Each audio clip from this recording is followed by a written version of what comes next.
Hello everyone, and welcome to Retro Book Club! We're back from Portland, and I don't have to travel for the rest of the year, so there shouldn't be any other weeks that I end up missing because of that. Yay! Yeah. I am your host, Okami Games, and I am joined by four wonderful voices inside my head. I am joined by Heavybass.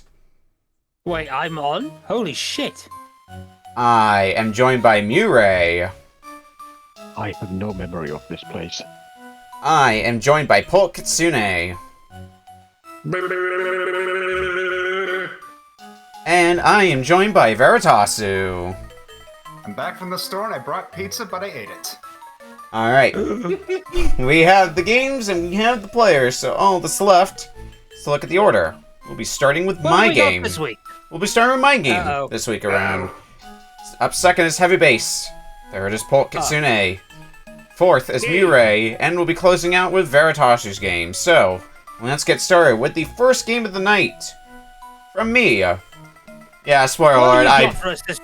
Spoiler alert, I'm the one who brought the Saturn game. I know, everybody's so shocked. But I saw this being sold at a few of the booths at PRG, and I'm like, I kind of want to make this my big pickup for next time around. Decently expensive Saturn game, but it's one I've been wanting to find a copy of for a good while, because it would probably be the best way to play these games, because we have Sega Ages for Sega Saturn. Ooh. This is the, so I think there were a bunch of volumes of this in Japan, but this is the only one we got over here in North America. This is a compilation of 3 Sega arcade classics. So it's got Outrun, it has Afterburner, and it has Space Harrier. Oh. No Sonic the Hedgehog. No, because it's arcade games. Oh. And, well, there is a Sonic arcade game. The one. yeah, that's true. Oh, yeah, there is. Oh, yeah. But I get the feeling the controller wouldn't quite match.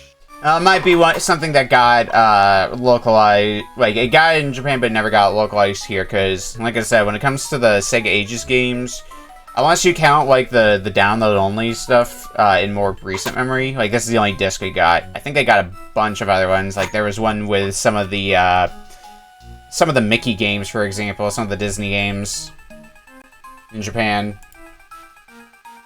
But what I've heard is also when it comes to home console versions, this is the best way to play these games, generally.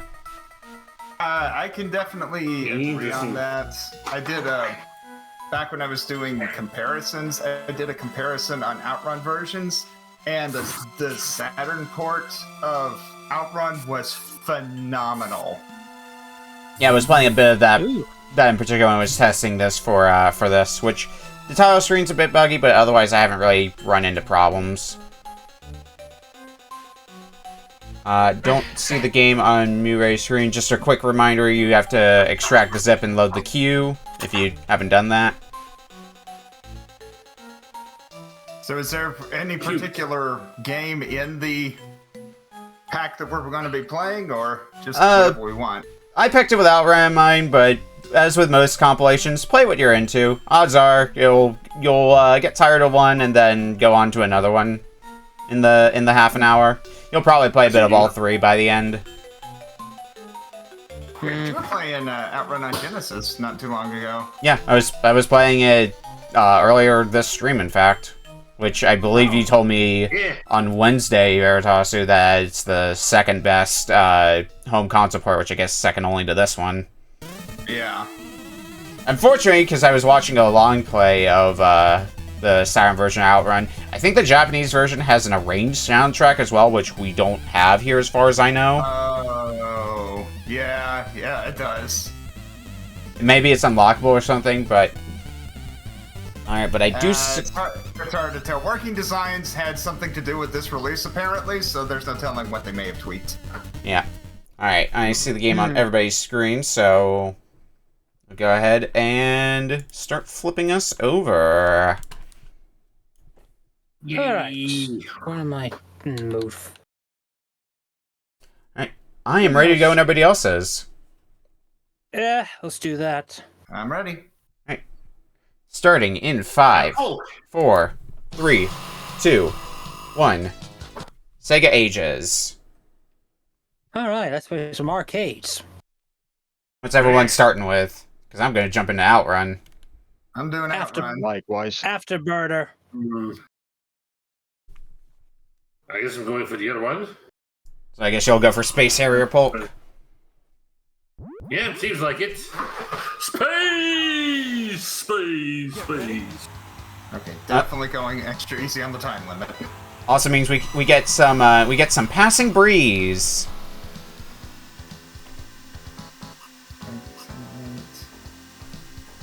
Okay, that's the button to go into high gear. Got it.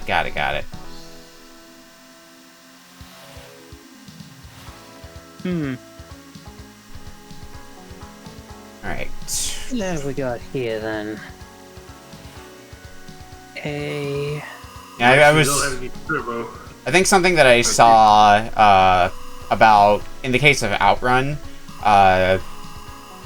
unlike a lot of other versions of Outrun, which run at 30 frames per second, this version can run at 60 FPS.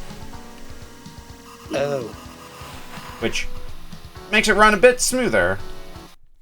Wrong button. Let me actually go ahead and reset. Might tinker with some settings. I think my first time I did Space Harrier was like when I played Shenmue for the first time. I don't remember when I played Space Harrier first. I know Yakuza is one such instance because Space Harrier, and as well as Outrun, are included with some of the Yakuza games. Oh, I think I accidentally... I was in Colorado. I went to Colorado for like 2 weeks one time, and there was this open air arcade, which was really cool. And they actually had a sit down Space Harrier cabinet. Oh, that's sick. My local arcade has a cabinet for Afterburner Climax. Ooh. Like the seat that like moves around and everything as you pilot it. It's great. I didn't make an arcade version of This Climax. is running way too fast. Oh yeah, you changed your hertz settings, right, when you were poking around with settings after Euphoria last time we played it. So you may have to. That was only for the NES. Okay, I checked those. That to PAL mode. I checked those settings anyway, just in case. No.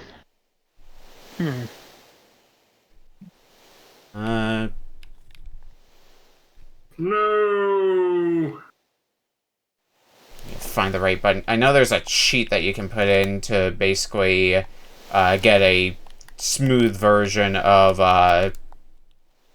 some of these games, but I don't remember the exact button combination for in the case of Outrun. Lock it behind a... I got bouldered.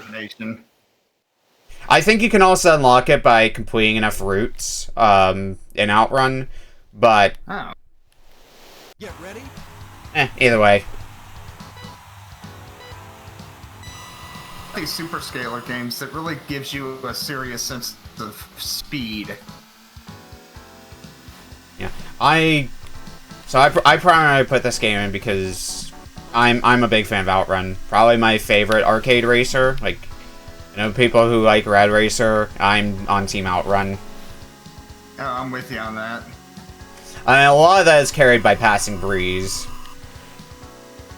Yeah, fair. I don't think I've encountered anybody who willingly ends up picking one of the other songs. It's just always Passing Breeze. Wave is pretty good, too.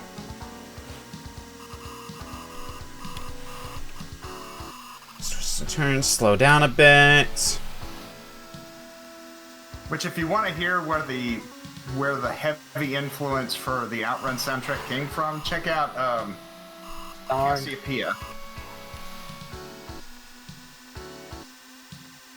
Yeah, I don't know what's going on with this thing. Alright. I got one of their CDs and I was listening to it and it's like, holy crap, some of this is almost exactly like Outrun. Do the other games also run too fast, or is it just Outrun for some reason? Oh. Okay. RetroArch is really dumb. If I have my monitor's refresh rate set to 144 Hz, then it messes everything up. With Oh. Oh. Putting it to 60 Hz, hey, now it's actually sounding normal. Yeah, I think one other use case I ended up seeing of Sega Ages, I think was somebody using this game to test like a flight stick, using it with like the Sega Ages version of Space Harrier, which I think that's a pretty, like, that would be a fun use case. To have a flight stick to use for Space Harrier, or Afterburner. Did you ever play the Wii port of Space Harrier? I did not. I assume that's very much pointer controls. Well, what you can do is you can play it solely with the nunchuck. Interesting. And it uses the motion controls of the nunchuck as if you were holding a stick. Also interesting. How well does that work, though? Can't imagine that working. Surprisingly decent. Yeah. It's also not common that you see things that use the motion controls of the nunchuck. That's usually a pretty rare sight. Pour one out for Billy the Wizard. I think Space Harrier was also released on the 3DS, one of the Sega 3D games. Yeah, I think there was a physical compilation of a bunch of them, but like there were a number of 3D Sega games. I feel like I saw one of Outrun as well. Oh, yep, timeout. I'm gonna double check. The 3D on Outrun would be pretty awesome. Unless it slowed the frame rate down so much that it took away from it. I think the only of the Sega 3D games I played was Gunstar Heroes on the 3DS. I don't remember utilizing the 3D that much because I was like after the point where I'm like, yeah, I got my fill of 3D. Now let's jump into some Afterburner. There you go. You're doing great. You're my last life. What are my options? Well, let's bump up. Am I doing damage? I've never played Space Harrier. Am I doing damage to this bloody thing? You have to hit the head specifically. Good question. It might sound like you're just bumping into things and not doing damage, but it actually is. Huh, I got him. I was talking about how this is a pretty expensive game. Anytime I saw on the show floor, it was somewhere in the range of $300 USD. So pretty expensive one. Yeah. Must have some kind of chip in there that's pretty rare or degraded. Yeah, I think Price Train had for a little under 300. So, you know, not as expensive because you're paying con prices. And definitely not the most expensive Saturn game. I definitely own more expensive Saturn games. Yes, hello, Saturn Bomberman. Still... So Saturn wasn't hugely popular over here. Do you think that causes the prices to be higher? Probably. I mean, a number of the Saturn games that are rare over here you can get for way cheaper in Japan, which, out of the box, the Saturn is region locked, but it's also pretty easy to bypass the region locking, because it's pretty much just get an action replay, and you bypass the region locking. But you have games such as well, Saturn Bomberman is a pretty cheap one in Japan, for example. The individual Sega Ages games I think are a lot cheaper as well. I don't know what Panzer Dragoon Saga is like, because that's like the big that's like the holy grail of the North American Saturn library. Is Panzer Dragoon Saga.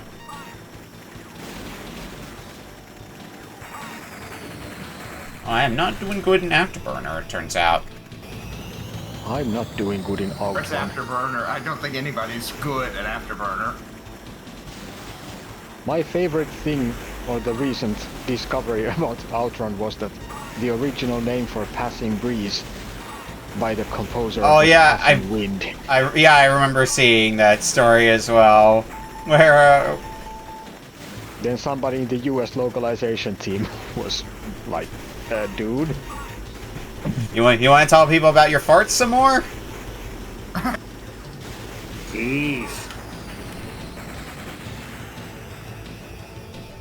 I forget how many stages Afterburner is.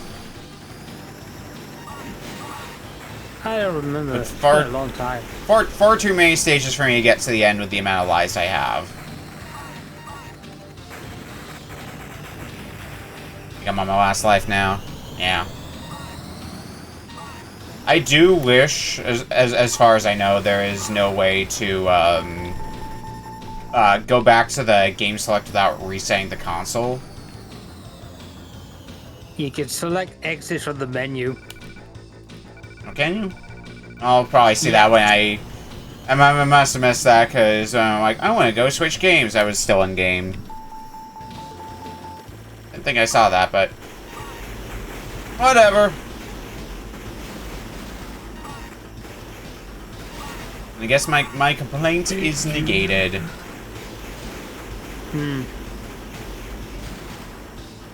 Like, for Outrun being one of my favorite games of all time, I am still terrible at it. My complaint was Oh, yeah. dedicated. Damn you, working designs! Yeah, I'm in a similar position to that for Outrun. Like, I love Outrun, but it is brutal trying to get through it sometimes because like one crash pretty much sinks your run. In a lot of cases. Yeah. Like, I think I even said as much when we played the Genesis version on one of the weekly races. It was like, I love Outrun, but I'm bad at it. So I'll probably get like 2 routes done in the time if I'm lucky, and I think that's about exactly how I did. The sad thing is that I was doing way better with the really horrible Amiga port of Outrun. Oh, than yeah, I am ouch. doing with this. Well, God. well, I think the console ports tend to be like, well, are intended to be a bit easier than the arcade ones because the arcade ones want your quarters. Yeah, the Yeah. Amiga port is just, Indeed. it's horrible. There is a continue feature in Well, they only Afterburner. had- Interesting. It was on the Amiga. Of course, it wasn't going to be as original, but they tried. Alright, let's jump into Space Harrier. Do a round of that, and then probably just go play more Outrun. If I still prefer the other version of Outrun, I mean Danganronpa 3. Oh. Yeah, that's also a good version of it. For as silly as it is. Get ready. Okay, it's not inverted controls on Outrun. Noted. That was the first thing I had to figure out when I'm playing a Space Harrier. Is it inverted controls or not? Hi. Not, I think. It's not inverted controls. There might be a setting for that in the menu. I didn't check what the settings were on Space Harrier. There's not a lot. I'll have a look when I game over. Yeah, there's an option to invert the controls. Okay. Yeah, because most of the settings are like pretty basic stuff, but it's still enough. Like if There's a lot of options for lives. what's up? They don't give you a whole lot of options for lives. They do an Afterburner, I guess not for Space Harrier. It's basically 5 3 lives? to 5. Yeah. Meanwhile, I'm like, this is Space Harrier. I need like 40. Yeah. Where did I fit my quarters in the Sega Saturn? Yeah, if this is the kind of game where it's like, if I had got this as a kid, for like Christmas or something, I definitely get a lot of playtime out of this. If I had a Saturn as a kid. I guess I mean, if you First off, I don't really know how my controls are even set up, but apparently this pad is really not mapped correctly, and I don't yeah, I have guess, the inclination to fix that.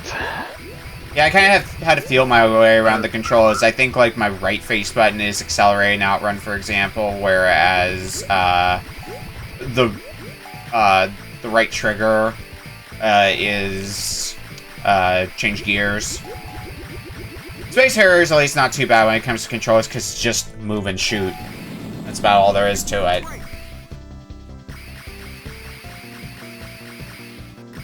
Seems a shame to me that they developed a system that could do arcade perfect superscaler, and then it wasn't used for it. Yeah, we just need a lot more arcade ports on the Saturn, because they tried to veer. I mean, I think it's pretty well recognized at this point that one of the problems with the Saturn is they tried to veer in the realm of 3D when they should have just stuck to 2D as the primary thing for the Saturn because of how much of a 2D juggernaut the Sega Saturn is. I have a particular game to illustrate that I might give out next week. I don't know. I at least have a game like that in my list to kind of illustrate that point. We'll see when it may be given out. But like a lot of the 2D stuff on Saturn is really good. One of my favorite Saturn games of the ones that I played, which is not a whole lot, but I've at least played some good stuff. Clockwork Knight. Clockwork Knight is an excellent Saturn game. Oh yeah. Oh yeah. Mm-hmm. I love Saturn for it. It's cute. The ones that they were showcasing early on in its lifespan. Yeah, I mean it was pretty much the most recognizable 2D platformer of the Sega Saturn library, so that might be why. That's well, some person I'm a little more warmer to Traverse Derby. Traverse Derby is also good, but I mean that's also one that never got localized here. Yeah, that'd be a problem. And I'm thinking stuff that got localized here. Yeah, Clockwork Knight. Hell, we didn't even get a 2D Sonic, or at least an original 2D Sonic on Saturn. We got Sonic R though. Because everyone loves Sonic R. Yep. Oh yay. Can you feel the sunshine? Does it brighten up your day? Alright, on to stage 4. I'm actually doing pretty decently in Space Harrier so far. I'm on to stage 4, and I have not died once yet. I'll probably change here, though.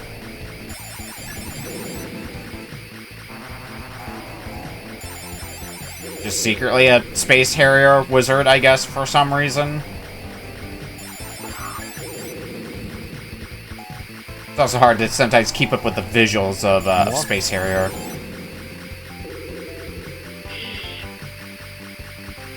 I ended up in some sort of diagnostic screen, I don't know how. Weird button combination? I don't know. Bonus stage. I have a dragon friend now. And then There's no continues. What's up? I said, oh, there's no continues in Space Harrier. Yeah. I don't think which there's is really continues in everything or anything here. There are an afterburner.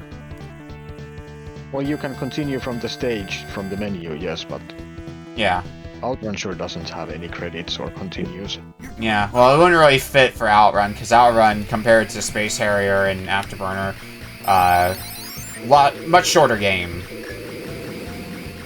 And the pacing of it just kind of doesn't really mesh with the idea of using continues.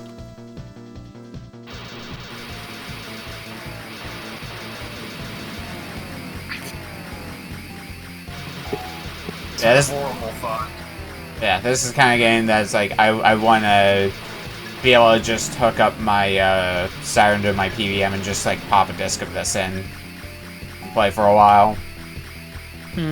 Unfortunate that, I mean, Saturn emulation, being Saturn emulation, has its problems sometimes, but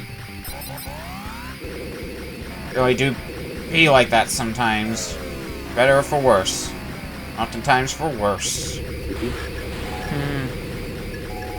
As you do. Just imagine if somebody put out...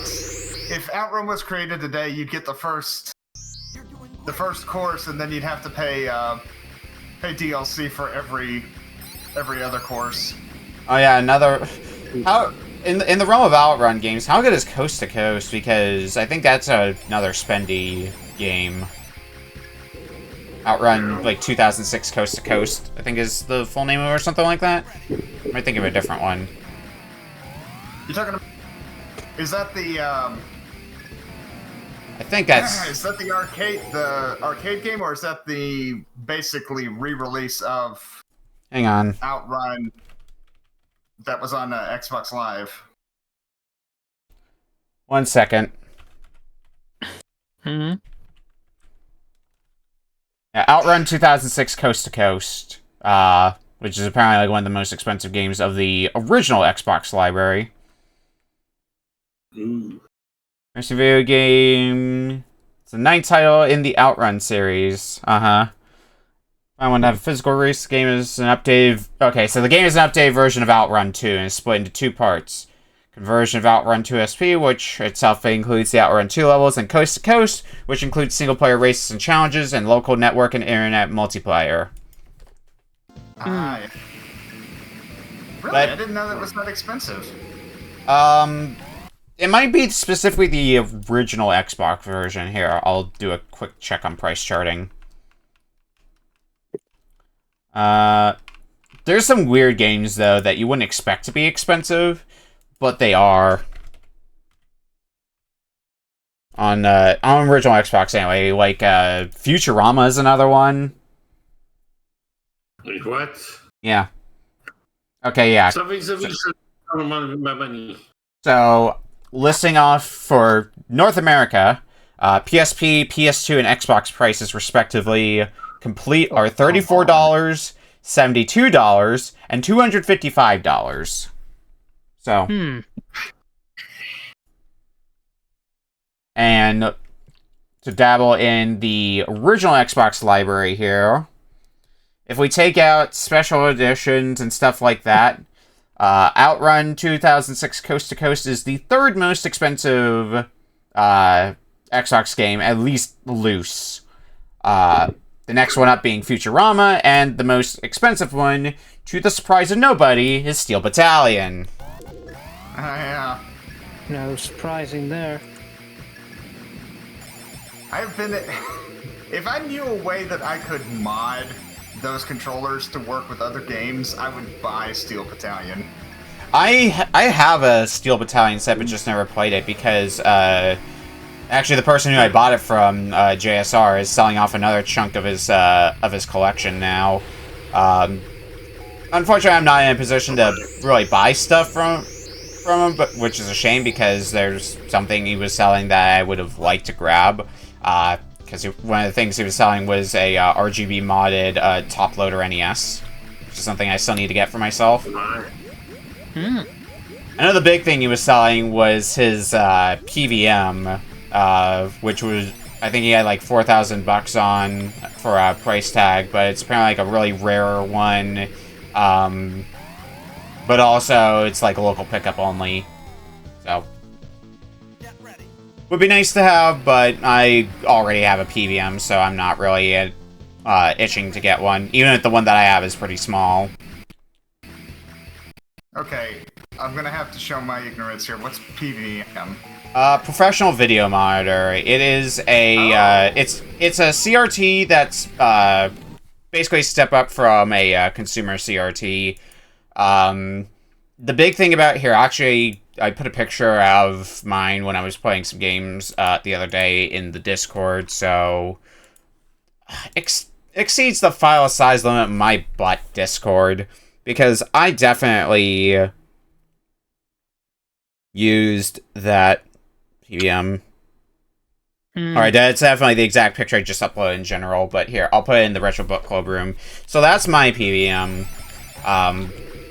Usually they've got, like much better screens than, like, a consumer CRT you would have bought, in a department store back in the day. Typically the thing that makes them very coveted is they can output an RGB signal, which is, like, the cleanest signal you can get for retro consoles. So being able to get a signal clean like that, it's one of those things that you may not notice it if you're not, like, actively paying attention to it, but, like, you put an RGB signal right next to, like, a composite signal, and you'll notice the difference. But it's also just very fun to use. What do we got for options here? I can bump up the number of player lives. I can bump up the difficulty in Space Harrier. Oh, yeah, because Space Harrier is not hard enough. Yeah.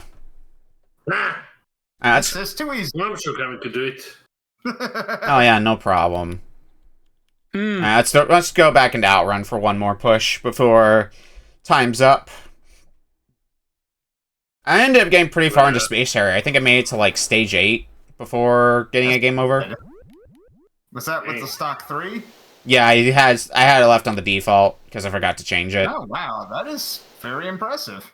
It's like the best I've done Space Harrier in a long while. If I went back in, I'd probably make it to, like, stage 3 or something.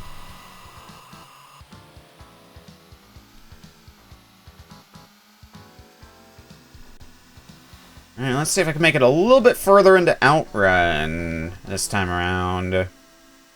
Can you outrun the clock? I can try.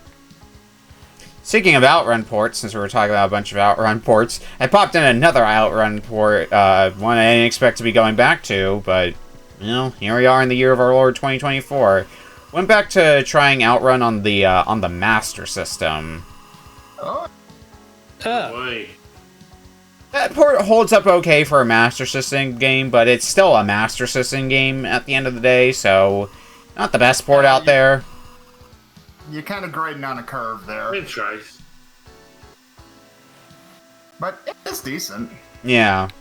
They had to make do with the with less buttons, so in the Master System version of Outrun, instead of like, you have one button that's accelerate, one button that's brake, and then pressing down on the D-pad, I believe, is what changes your what gear you're in. Or it's something like that. Which, with the Master System control pad, means you're probably going to be accidentally shifting a lot. Yeah. Ah, damn it. Overcorrected.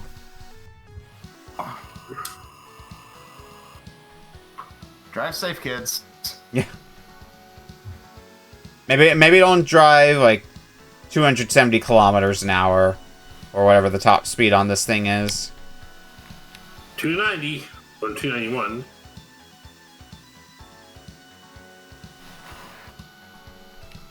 Yeah, I don't think I'm making it to the next checkpoint. Oh well. Like I am neither. I should, since I noticed that Coast to Coast is on PSP, maybe I should keep an eye out for that, because there's been a number of consoles I've been getting a lot of use out of recently that I haven't just used that much, and the PSP is one of them. Ended up doing the Dracula export on PSP. That's a fun enough port. Oh no, I might actually make it to the next checkpoint. What do you know? Definitely not. Yeah. Oh, I forgot how sharp that turn is. Alright, we're still fine. I guess A minute and a half. I'm not enough time to do another one. not exactly the ideal position where I wanted the chat to be, but I guess this will have to do for now. Yeah, let's go back into low gear. I got stoned! Yeah! How could you, Polk? Yeah, how could you? How could you get stoned? Driving and getting stoned at the same time. Surely living in the 90s. Truly living that 90s lifestyle. Yeah. I thought the game was an 80s release. Oh wait, the arcade was an 80s. Never mind, I'm stupid. We're all stupid! Okay, we're all in good company then. Yeah! Yes, very good company. Indeed. Strange access in the closet. Don't worry about it. Apparently, yeah. I want to see if I can get that cheat put in, because I did put it in while I was testing this game. This is only just reminding me that I don't particularly like any of these 3 Sega arcade games. Well, Super scalar games, not your thing?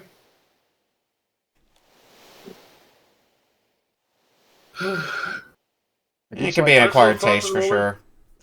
They are Yeah, entirely competent ports of the arcade originals, but I don't really like the arcade originals. Yeah, if you don't like them in the first place, it may not be the thing for you. Yeah. Probably not. Anyway, we've hit 30 minutes. Bye. yay! Hooray! We're gonna take a quick break, and when we come back, we'll be playing Heavybass's game up next. We'll see you in a bit. Oh boy.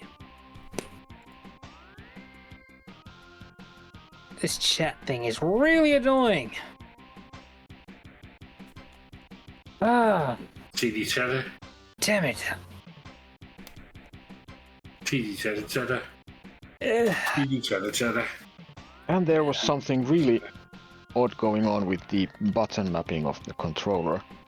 RetroArch claims that it recognizes that this is a Saturn controller. This is one of those retrobit Saturn USB. Ah, But the buttons are all over the place.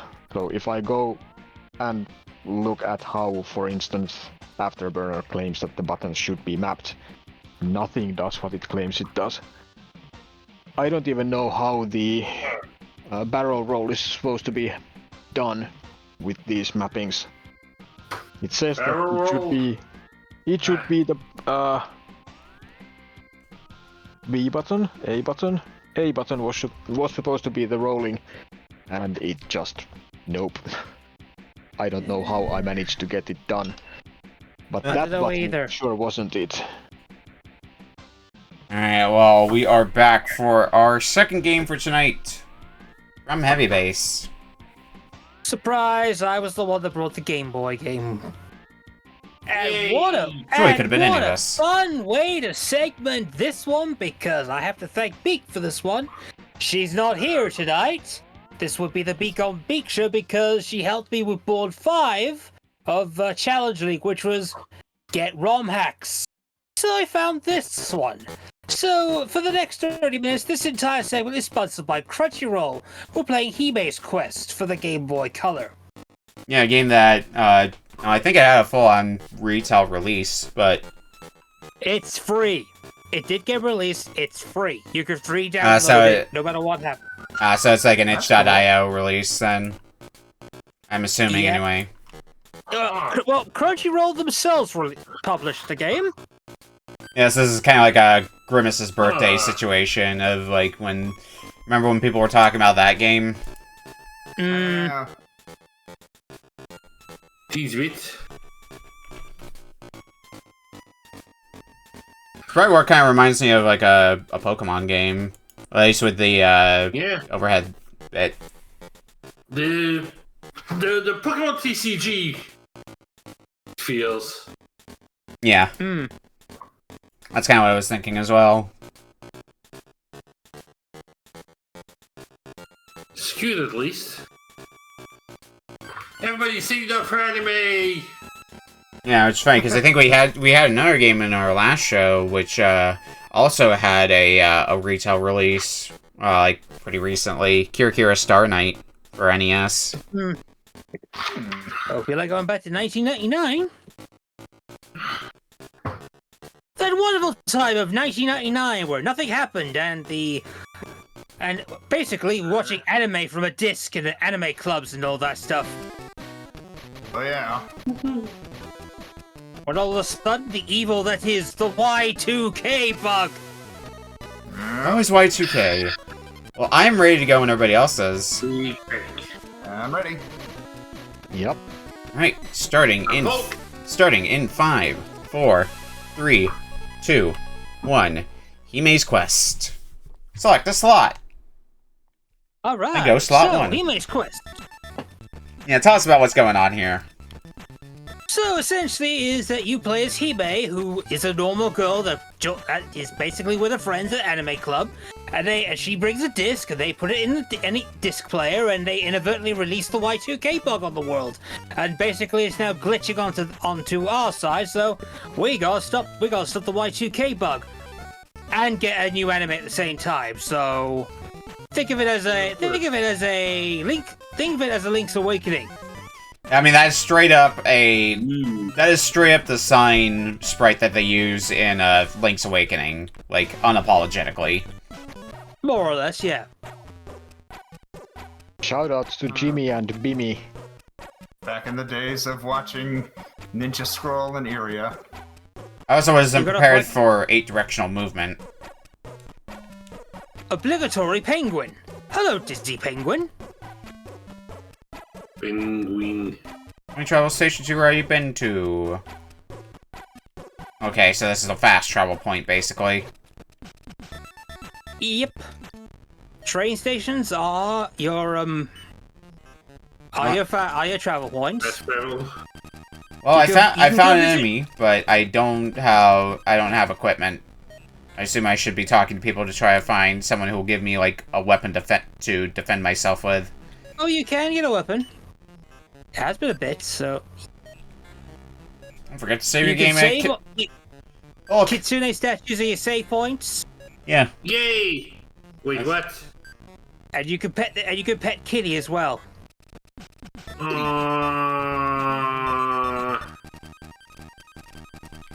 I see a chest here. It doesn't look like because there's a boulder in my way. I guess I can't go that way. Your library, west Hime and Sudachi's house. South, Ito-sensei's house. Coffee shop, apartments. East train station. Alright, maybe if I go back home, I can get things that I need. Did she eat? This is Gorgo's basement, do not disturb. Alright, Gorgo owes me red money. Gordo's the option. Oh, by the way, the Gordo is an optional boss, and he also basically is holding out on rent.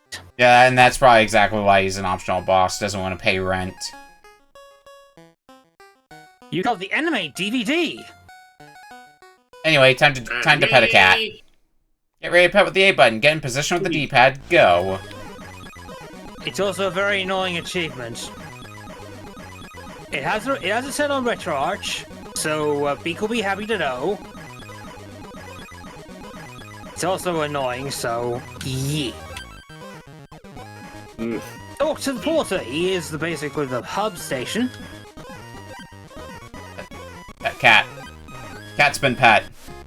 Pet successful. I got an anime DVD. Drop it off at the anime club sometime. That's the convenient way to enter the end game, but we can't go to the end game just yet. Kitty. How long is the game? It wouldn't. About a few hours tops. And basically what happens is that because we inadvertently released the Y2K bug onto the world, the whole world is now starting to glitch. As you can see from my screen here. I mean, I've never seen a glitch tree so horrendous in my life. Yeah, I did see some of the bug escaping when I went out east. Typical Friday night. No, it's just a regular day in the office. Yeah, more or less. It's a regular Friday. It's a Friday afternoon. Oh, we found the person that you need to talk to.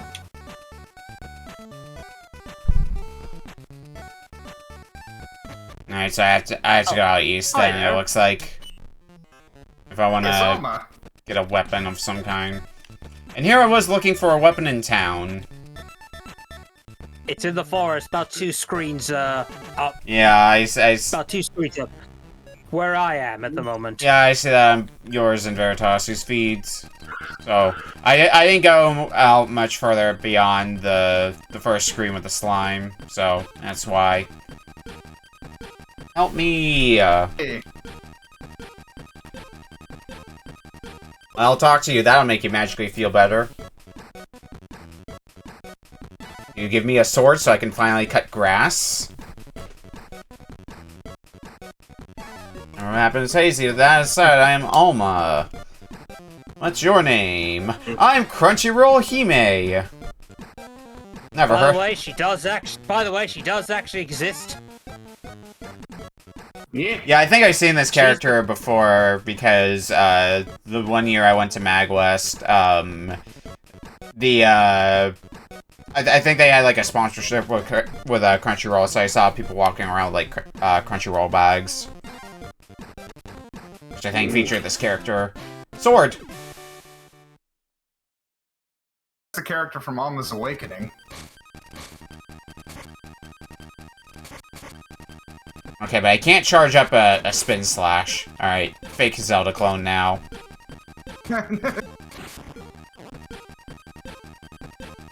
at the very least, I can defend myself. Okay, yeah. A lot of the sprites I can very clearly see are taken directly from Link's Awakening. Hey, Benny. Thank you for reading. Hey. Squid. Octorok. I mean, not Octorok. Not to rock. No. Noctoroks. Save and continue. Sword. Yay. You are sword equipped now. Congratulations. Yenny. Oh, is that the currency in this game? Not to be confused with Zenny. I thought it was not rupees. I mean, we haven't faced not hoblins yet, so. Not rupees. Not Dublin yet. Not rupees is just like the currency in the Zelda TV show, because I think are called rubies, which I think they're also called that in the CDI Zelda. Okay, I can't get that chest yet. well, excuse me, Nick. So I go up. Obsolete. So I go up a screen, and there are pits, and I immediately fall down a pit into the cave that I was just in. Cool. That's one way to tell me not to go this way. And you'll watch my health as well. Realize I'm taking quite a beating.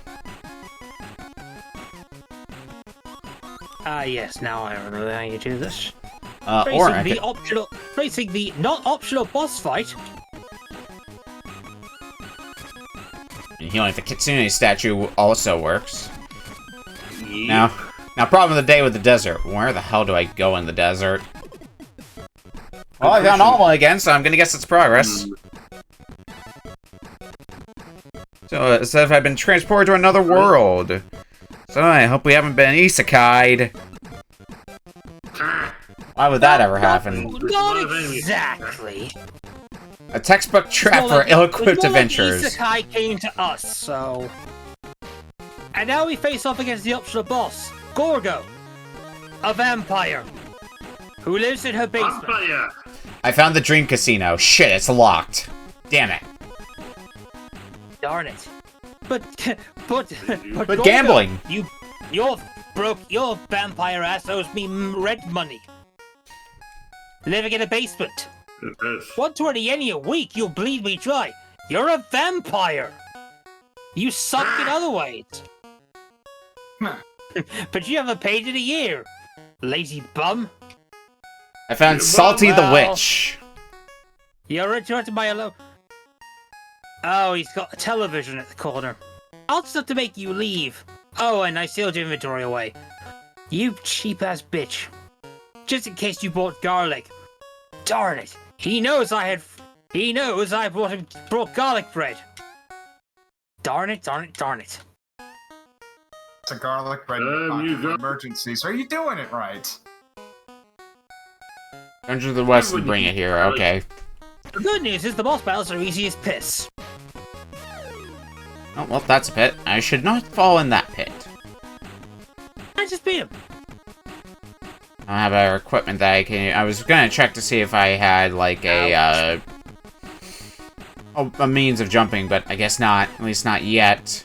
Maybe I will later. Hey, Gorgo. Opened the chest and found Yenny. Is this gonna take me down into the cave? No, it won't. Damn it. Now it's surrounded by a pit that can't even move once again.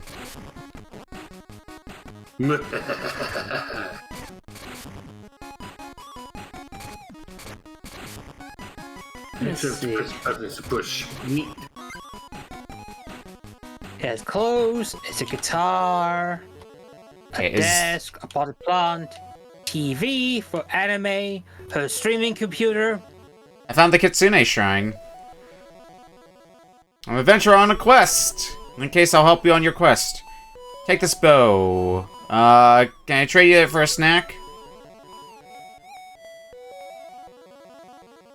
So there's basically just a bunch of fetch quests I gotta go do. Sounds like it. Is there anything in the mall? I don't think I've been to the mall yet.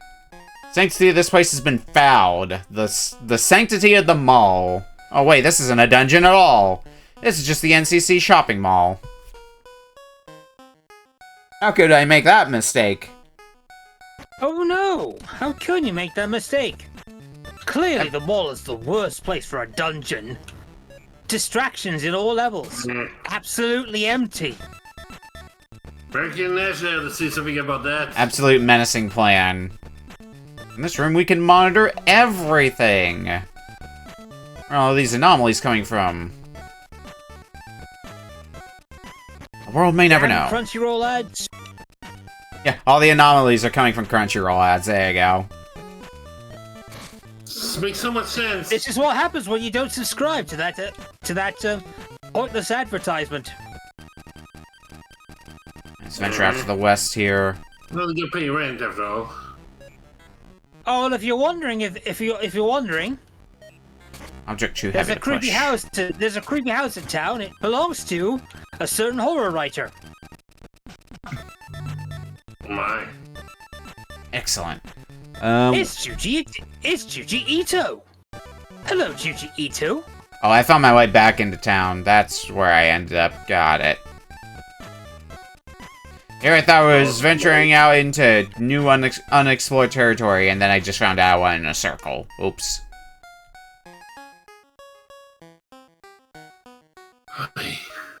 Saw a mouse run off with the last new TV. There's a whole village out there somewhere. Wouldn't that be crazy? Totally not foreshadowing. Of a future location. Now, does anybody say anything worth my while in the mall? Thinking man! Yeah, jump scare! Ugh. Jump scares where?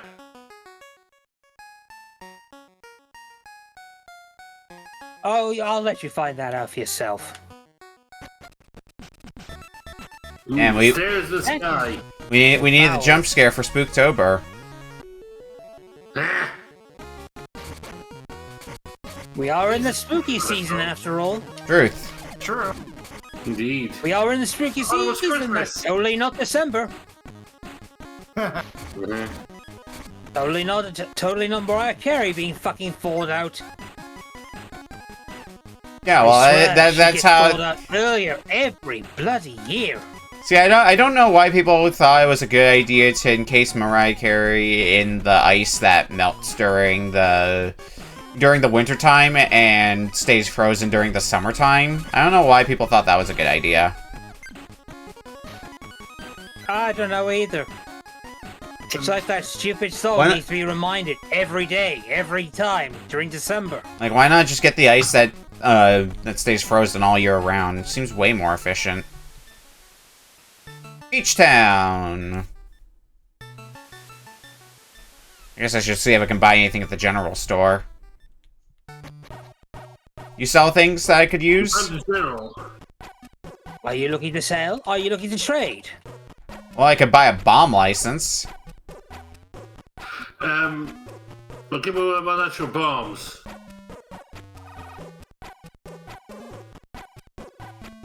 I think there is somebody who... Oh, it doesn't go in my inventory. Cool. Arrow capacity upgrade. I'm trying to remember where you get it from. Well, I know I get the bow. I'm pretty sure I talk to the NPC that gives me the bow. But I don't have the thing, because they want a snack, I believe. I think so, yeah. Yeah. Hold on, I've got a picture for the retro book for the channel. I got the bomb license. I think having a bomb license is gonna be better than having a fishing rod. Yeah, it's just you know, it's your ball that's from Zelda. Same function. Yeah.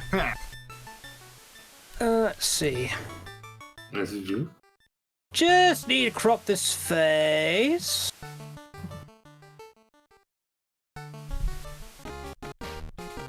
Cropping. It's another question of the day. What can I do with bombs that I might have seen earlier, but just didn't think about? Go summon Bomberman, I'm sure he'll teach you. He's gonna teach me how to trap myself in a corner. That's not good. As is tradition. This is the way. This is the way. Spare bicep cards, just holding onto it lets you push heavy objects. First, you must fetch me the Bisham mushroom. Find the mushroom in the dungeon to the west and bring it here. Problem with that, I get stonewalled, I believe, when I go out to the west. Yeah, because I can't get past these pits. Okay, I do have a guy who wants a disc. I do have a map, which I should probably make some use of. Try to find a way out west. Okay, not that way, because that's also pits that I can't get over.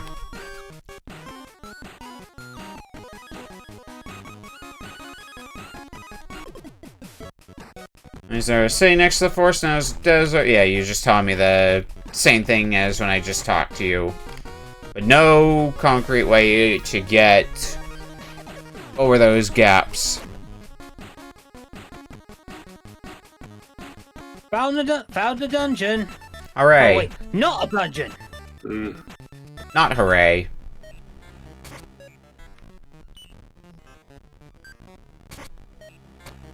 Humor me, I can't blow this up, can I?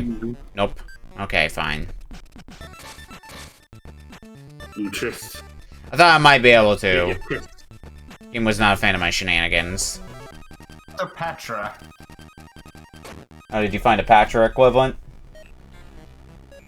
Huh? I was thinking Zelda. Oh. Zelda Cell, you know, Patra from Zelda. Oh.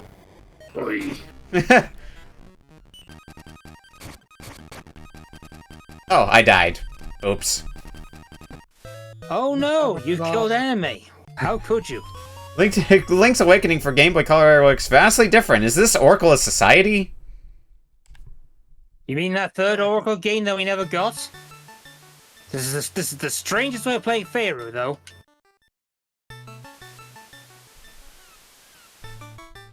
Yeah. You can tell I'm having fun with this. I already have the bombs, just gotta re-equip them. An arrow capacity upgrade, 50 zen each. You don't have a bow. Feel free to browse. Oh, I need the bomb license. There's the bomb license. I know where it is. Beach Town.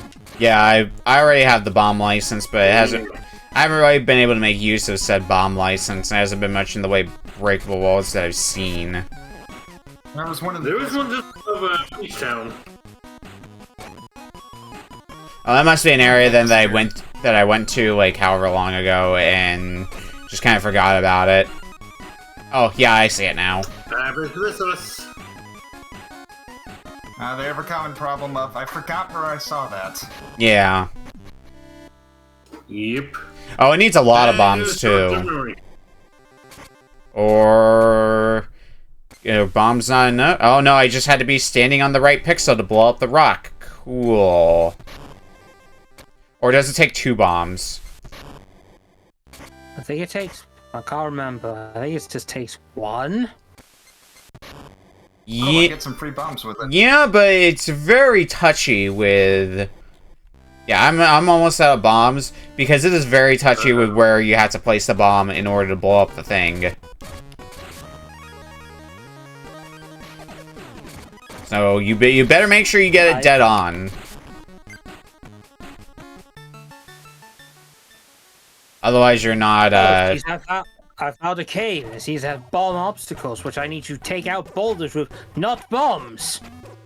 Let's get some more bombs. Dungeon. In all reality, I think Beak would like this. Yeah, you're in the cave. I have upgrade, which means I've got more health. Hooray! That's why in the very obvious cave that is not a cave, but is also not where upgrades are. Do those other rocks come back? Okay, good, they don't. I was gonna be sad if they did, and I had to use more bombs again. Yeah, what the hell? Why do these rocks only blow up sometimes? Key. I hate how finicky these rocks are.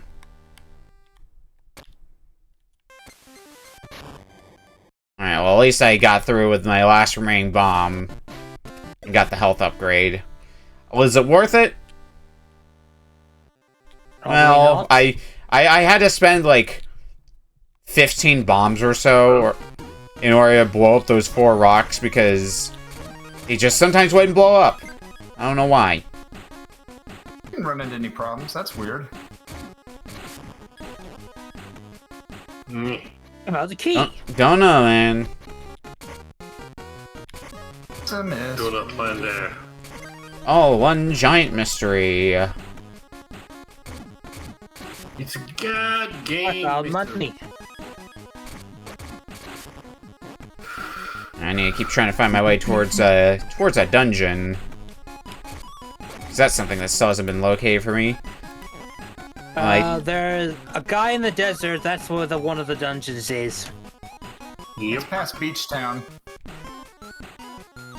Well, I thought it was before, but past Beach Town is a definition of a kind, because I could come in from different directions for Beach Town. I do see a unmarked space on my map, so let's just try going here. Yeah, this is probably the place. Friendly face out here in the desolation. How did you get out here without a huge supply of water? Just came from New Crunchy City. If you're thirsty, you should try Unison Co. They make a mean latte. Sitting nearby, you must be hallucinating from dehydration. Be gone, apparition. Whatever you do, don't mess with my oasis water. Yeah, I was about to say, be gone, thought! Pushing this. Where there's a wall, there's a way.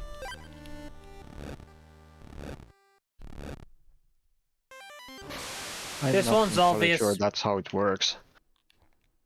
That's how it totally works, I swear. Hey, my water was gonna drink that! Hey, Miss Hime, I'm very corporeal. Okay, Hime, go down those stairs and get me my water back. I'd do it myself, but I'm so thirsty. Yeah, this guy really needs a coffee. Yeah, here's our dungeon. And a punch. I'm guessing this strange tile here is like a midpoint warp when I get that far. He is the laziest gittiest. In other words, he sucks. Okay, I can walk in water. I guess it's shallow enough to be able to walk in. Flippers not required. Dum da dum dum dum. Time for the boss. I noticed that I don't have a map of the dungeon itself. Oh, hold on. It's not a very big dungeon. Consider the following. A baked potato is a bread bowl. You with that logic. Oh my god, I'm facing the boss of the area. Cleopatra! Hi up. She is the boss of the whole desert. Well, that's a locked door. That's a skeleton. Also has a sword. Also very dead. Or dead again, depending on how you look at it. It's a skeleton warrior. You know, like a Stalfos. City boy. Skeleton warriors. I'm finding plenty of Yenny in some of these chests. Skeleton warriors. Oh, right, I forgot. Not Keeses, not Stalfoses, and obviously I forgot who the boss you're supposed to represent is. Oh, if I would tell you if I saw its attack pattern. And she's dead already. No, my immaculate plans in ruins. Hi, Phoenix. And one of those attacks kind of looked like the beam that goes across that the Medusa head uses in the last dungeon of Oracle of Seasons. You know, ironically, I never got that far into Seasons. Seasons is good. I like both the Oracle games. I've won a floppy disk. I played Oracle of Ages and Oracle of Seasons way back in the day, and definitely enjoyed both of them. Also, has a weird-looking key. Almost looks like a staff more than a key. Kleptopatra. Now let's go and save. And the old guy's gone, to no surprise. Use the key to unlock the door. Don't have a key for that. Never mind. Okay, well, I can flip you around, but I don't know if that does much of anything for me, but I can do it.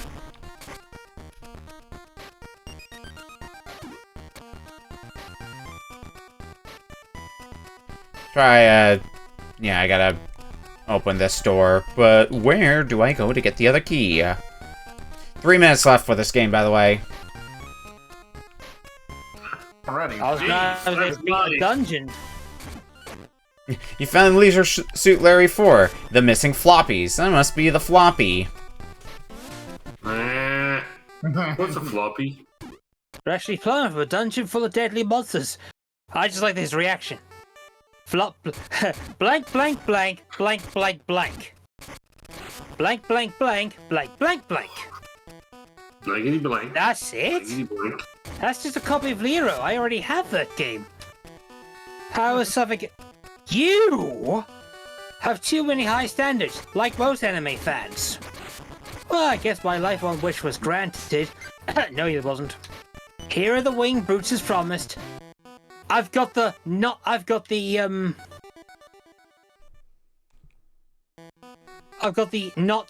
feather. Totally not. Totally not the patent rock feather. Totally not patent infringing. Totally not. Oh shit. But hey, you can jump then. Distinct rock feathers. Totally I mean, not I for the next build. To be fair, Sorry. I don't think the rock feather comes with a trademark. That's in the west. Booties. Wee. Ooh, upgrade. I can face the rising sun in yes, the oui, east. Well, that would be cool and all if I could find where the other small key is in here. I found one of them by killing all the enemies in a room, but I don't know where the other one is. Treasure sleeps behind the unlit waterfall. The waterfall is that one of the waterfall of one of them is actually a fake. Yeah, because Totally not like Zelda whatsoever. yeah, I just read a sign that said treasure sleeps behind the unlit waterfall. So, well, now I know what I'm keeping an eye out for. Probably this. There we go. Zelda, what's Pretty straightforward. Yeah, once you read the sign, anyway. You obtained a key. Don't think we've got enough time to get to the boss, because we've got about half a minute left. I might be able to get to the boss, but I'm definitely not. How are we all liking this game, by the way? It's fine. It's a fine enough Zelda clone. Oh, it's this puzzle. Okay. It's Zelda at home plus anime. Who could say no? That's a game you can get. You could also totally say this is the Legend of Link. That's a game you could get for free, should you want to. Indeed. Let's go blow that then. Yeah, I found Kleptopatra, but that's time. That We're was at the fun. 30 minutes.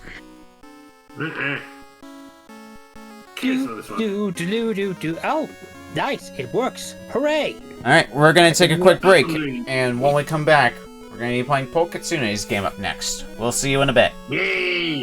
Yeah. I enjoyed that. Yeah, I mean, that was fine. Mhm. It's fine, it's good. It's a very short game. It's about 3-4 hours worth, but it's free, which is probably one of the best things about it. So it sounds like it's worth every pennies. Wait. Or Yeah. or lack of. All none of them. Not pennies.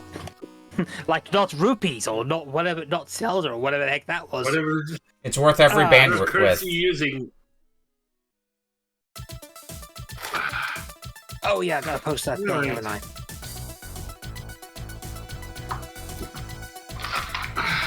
Give me 1 sec. Come on, guy. Let me attack you.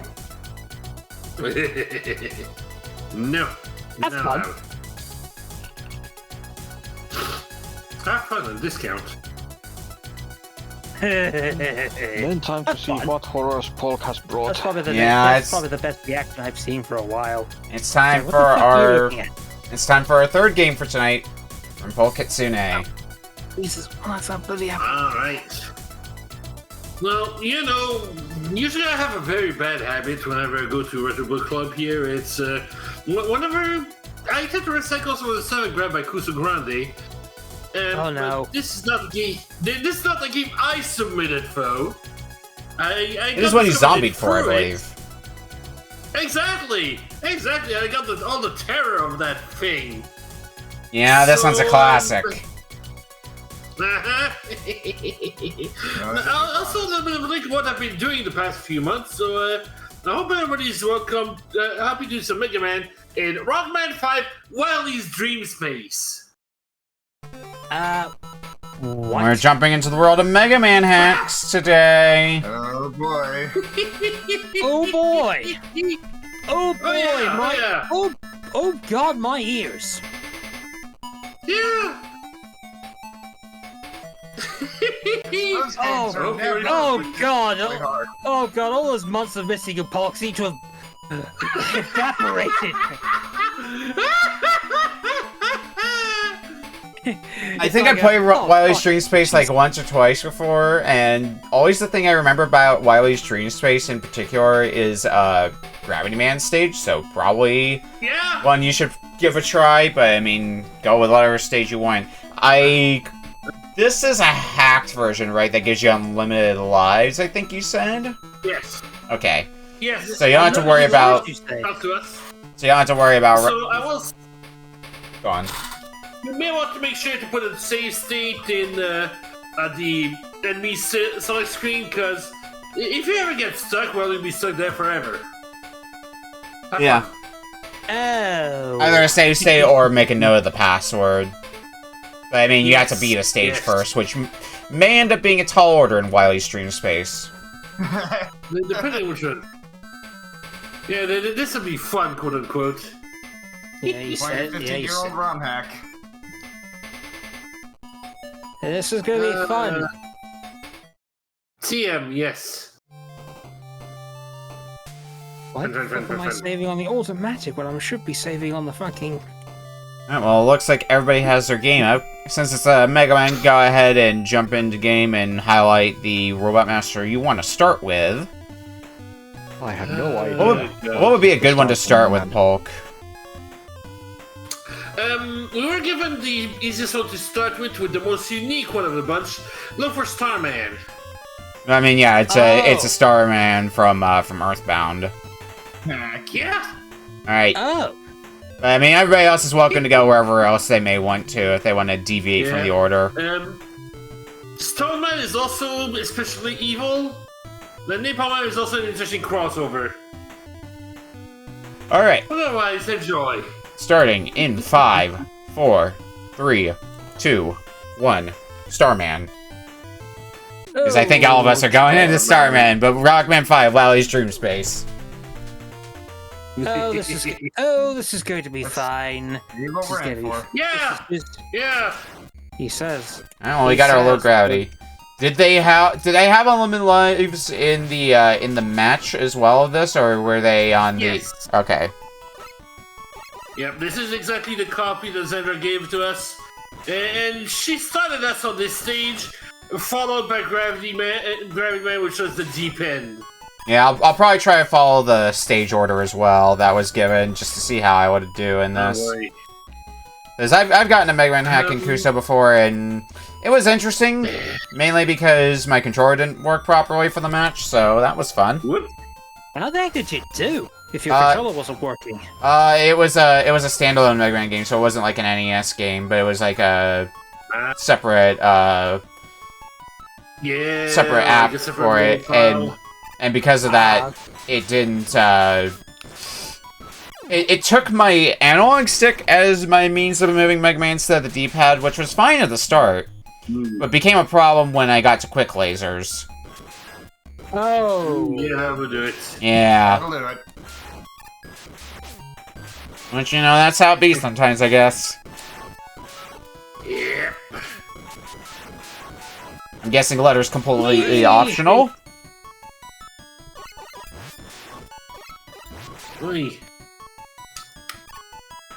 If I had to go for another, it was Starman, Gravity Man, and Stone Man was afterwards, and I don't feel I have the time to go any further than that. Alright, so... Good Kami, but I don't see that good. If I feel like I'm getting Live stonewalled on shot. Starman's stage, I might switch over to Gravity Man just to show the nonsense that that stage does, because that's what I definitely remember. Because Gravity Man sure has some top-tier nonsense. Oh, Yeah. This is a well-crafted video game. Yeah, definitely. Definitely, 100%. Chasm. 11 out of 10. No notes.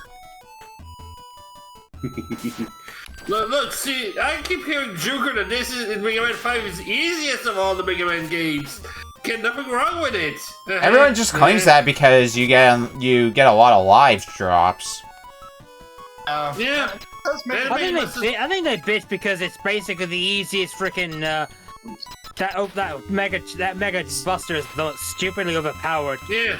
Stage It's busted, you might say. Stage design wise, I would say Mega Man 5 is far from the easiest one. Let's see how long it takes for me to beat Starman. Well, so far the fight's going okay. Yeah. Pattern different? Has the same general attack style as Vanilla Starman, just attacks faster. Okay. Got most of his health down my first go when I wasn't at full health, so shouldn't be too bad. Yeah. It's Starman on speed gear. Yeah. Yeah. It says something about the basic Mega Man 5 game that with the first time I played through it, I actually forgot to use any special weapons. Oh no. Yeah. I went through the entire game and I'm like, oh yeah, you've got those. I mean, I barely use them outside of boss fights, so I can't really judge too much. Unless the stage design demands I use them. Alright, that's a Starman down. Oh, that's not too bad. I already got to the boss already. Yeah. Yeah, you'll probably stop having fun when you go into Gravity Man. Is it weakness order that you... Which? I'm assuming it was weakness order you were given, so Gravity Man is going to be weak to Starman, or... In the original game, yes, but in this one, I'm not so sure. I tried it. Whoa. It just bounced off him. Yeah, because they usually like to change damage tables for hacks. Yeah. I play a fair few hacks. My rule of thumb when I do a hack is I tend to try to go Buster only for the bosses, because who the hell knows what the weaknesses will be. Maybe I'll experiment from time to time, but I'm not really going to be going for a boss based on the vanilla weakness order, because that rarely ends up being the case in Mega Man hacks. Yeah. They like to switch things around. Let's see. A little rule at that point. Let's see how... But I think his shield is bigger too. Maybe. I usually end up fighting Starman in Vanilla Mega Man 5 with Starman's weakness, so it's not something I take notice of. Yeah. Alright, well, I've already taken a lot. The Nightmare's creepy, man.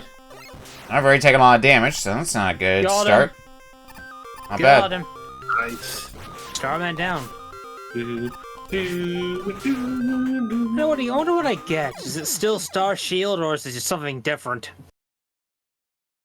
There are some weapons that are different, but I can't quite remember. Okay. I think this is pretty similar. I get... You got Star Crash, yep. And Super Arrow. Cool. I still have the same weapon. You get Which means nothing. it's gonna be completely crap. Good Day, sir. Good day, sir. Let's Jerry, try. man, let's see how bad this boss is. It's definitely some nonsense, I can tell you that. What the fuck did I do? Whoa! The real nonsense is when you get to the checkpoint. Oh, that's a platform. Oh dear. Yeah. Oh, I'm doing at No, least don't worry, it gets worse. doing a better job at conserving health this time. Seems to be a pretty key thing you gotta be able to do in this game is know how to conserve health. Yeah, still something generous with it, and E-tanks are rare. To the surprise of nobody, E-tanks are rare in a Mega Man hack. Oh god. Hmm. And my health. Oh, yep. I've reached the nonsense. Yeah. All right. Well, time to have some fun. Look forward to this nonsense. Get used to that. Oh, how do I get the letter?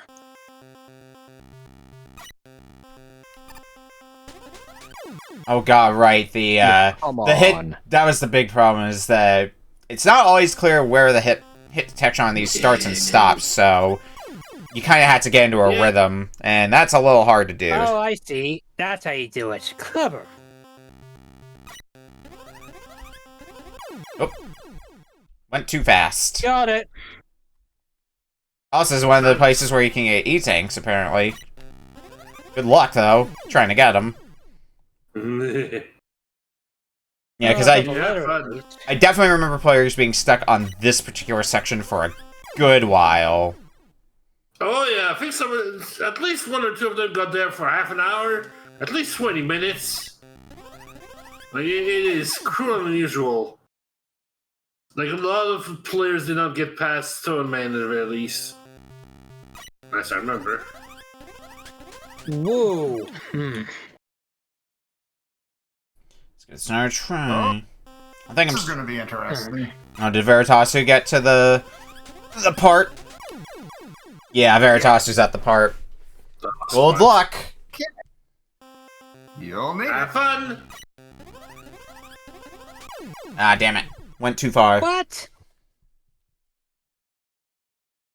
That is a proper reaction. Oh, infinite. I see. Okay. Oh, Heavybass is not even at Yeah. the bullshit yet, so... Oh, I probably haven't been to the Well, where- bullshit yet. I just got called out by, well, other bullshit things. You'll get very acquainted to where the hit detection on these gravity changers starts and stops. Oh, that's not. That won't There we be my go. part. Alright, I got through it, Nice! but I assume if I die, I gotta do that again unless I reach the boss. Yep! Oh, there's a nice little obstacle in the way. Unless you're familiar with Mega Man physics, you might have a problem. Okay. I can do this. I can do this. Of course you can do this. It's all hypothetically doable.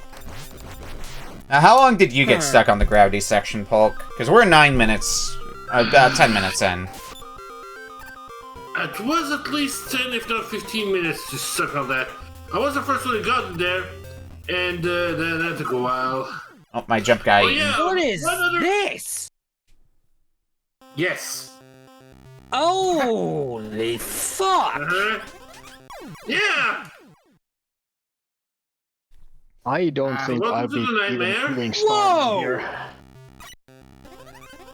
Oh, I see. Yep, Heavybass is at the bullshittery as well. The way I found to make this doable is basically go 2 at a time. So, like, you'll flip the gravity down, flip the gravity back up, and then stop for a bit, because there's, like, a very tiny window of time before the gravity gets flipped again at that point, so it's a little weird to get used to the timing, but it's definitely doable. Oh yeah, you just gotta get into the rhythm of it. Whoa! Fuck, you don't get much timing, do you? Shit. Whoa! It's tricky. That's definitely Wait, true. whoops. wait, I have an idea, I have a stupid idea, this might work. Uh-oh. Also, a reminder that even the checkpoint starts... Reminder that... Oh, did you try Super Arrow? Yeah. Yeah, I was thinking somebody might try that. I mean, makes sense. Damn it! They thought of everything! But when you... By the way, a funny little thing here. These shooters here usually shoot at various speed. They randomized it.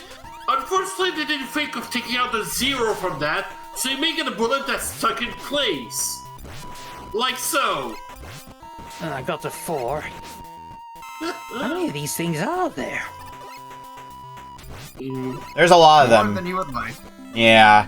It's definitely possible to do. The real problem is... Once you get past that section, you're not free yet, because remember, you just hit a checkpoint. You need to make it to the boss after you make it past that point if you want to be done with it. If you die after getting past that point, you have to do that all over again. Oh, I see why. I will... Just for ease of people here, one little thing of the Mega Man mechanics is that when you slide, you're able to get past 1 square gaps. So that'll certainly be a huge help for in a certain section. I'm just gonna skip part of this section. Heck that, I got a rush coil. Yeah, this section in particular I think is what Polk is talking about. Because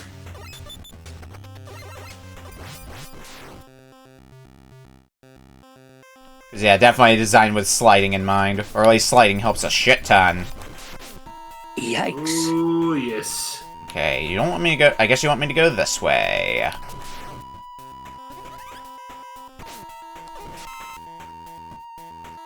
And then up. Whoa! Alright, I'm at the boss, so that bullshittery section is no more for me. Damn it. And I feel like I could have gotten decently far in this game if I had gotten this in a Kuso match. Alas. Oh, right, Gravity Man's also kind of silly to fight. Likes to... has a very crazy spread shot. Oh. It's Gravity Man has Flash Man. It's fine, right? I mean, you are correct, it is fine, because I first tried Gravity Man. Nice. Alright, so you said Stone Man was next? Yep. Going through the order? Alright, that's who I'll go for next, then. Not Gyro? The order they were given for the match. Yep. I'm just buster dueling things. Alright. And I believe you said that your run after an hour ended somewhere in Stone Man stage, Polk, so you got through, like, say 2.5 stages? I was able to make it further, actually. Okay. I got Napalm Man, and I believe my run ended at Wave Man. Okay. So, I'm gonna clear also Gyro Man, too, so...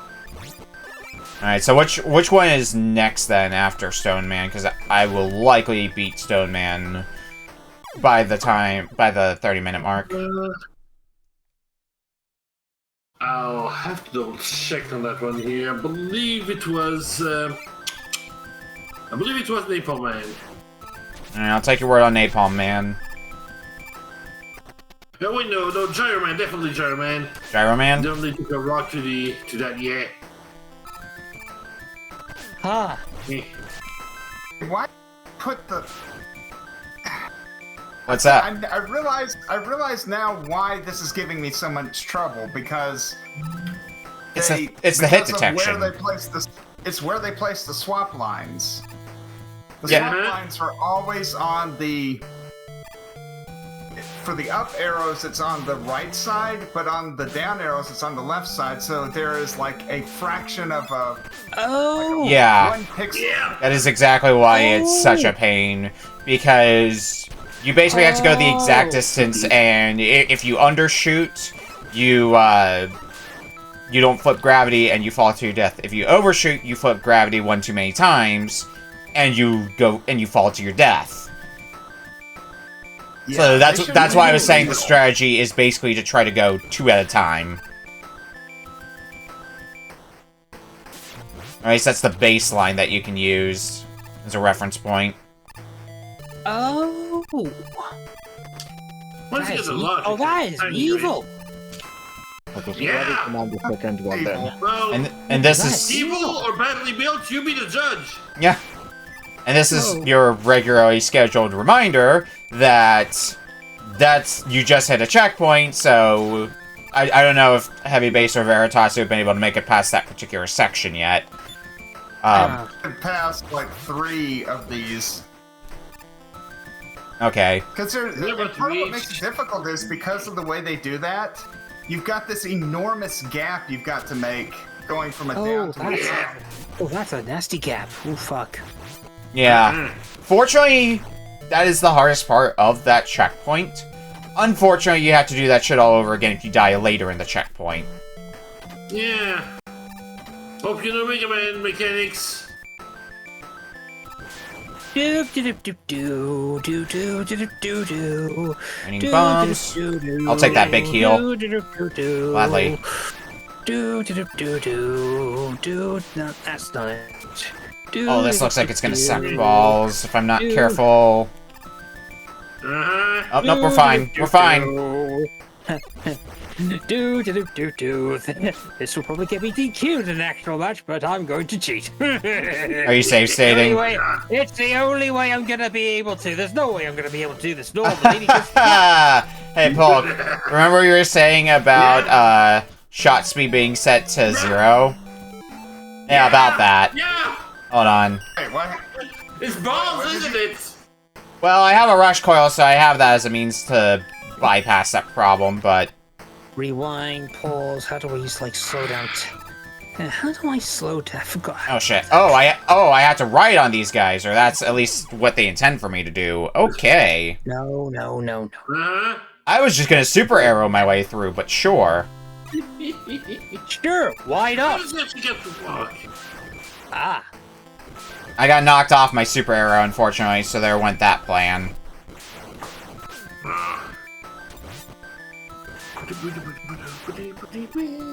I forgot. I need the trigger. I need trigger key. Hot. Oh, okay. Oh yeah. It is hard to stop, wait for it to go up, and then go. Right. My instincts scream at me to do the opposite. Do do do do do. Okay, I move slightly faster than you. Oh, that blows. Alright. We'll make this work, though. It's not that bad, but it doesn't feel good. Uh-huh.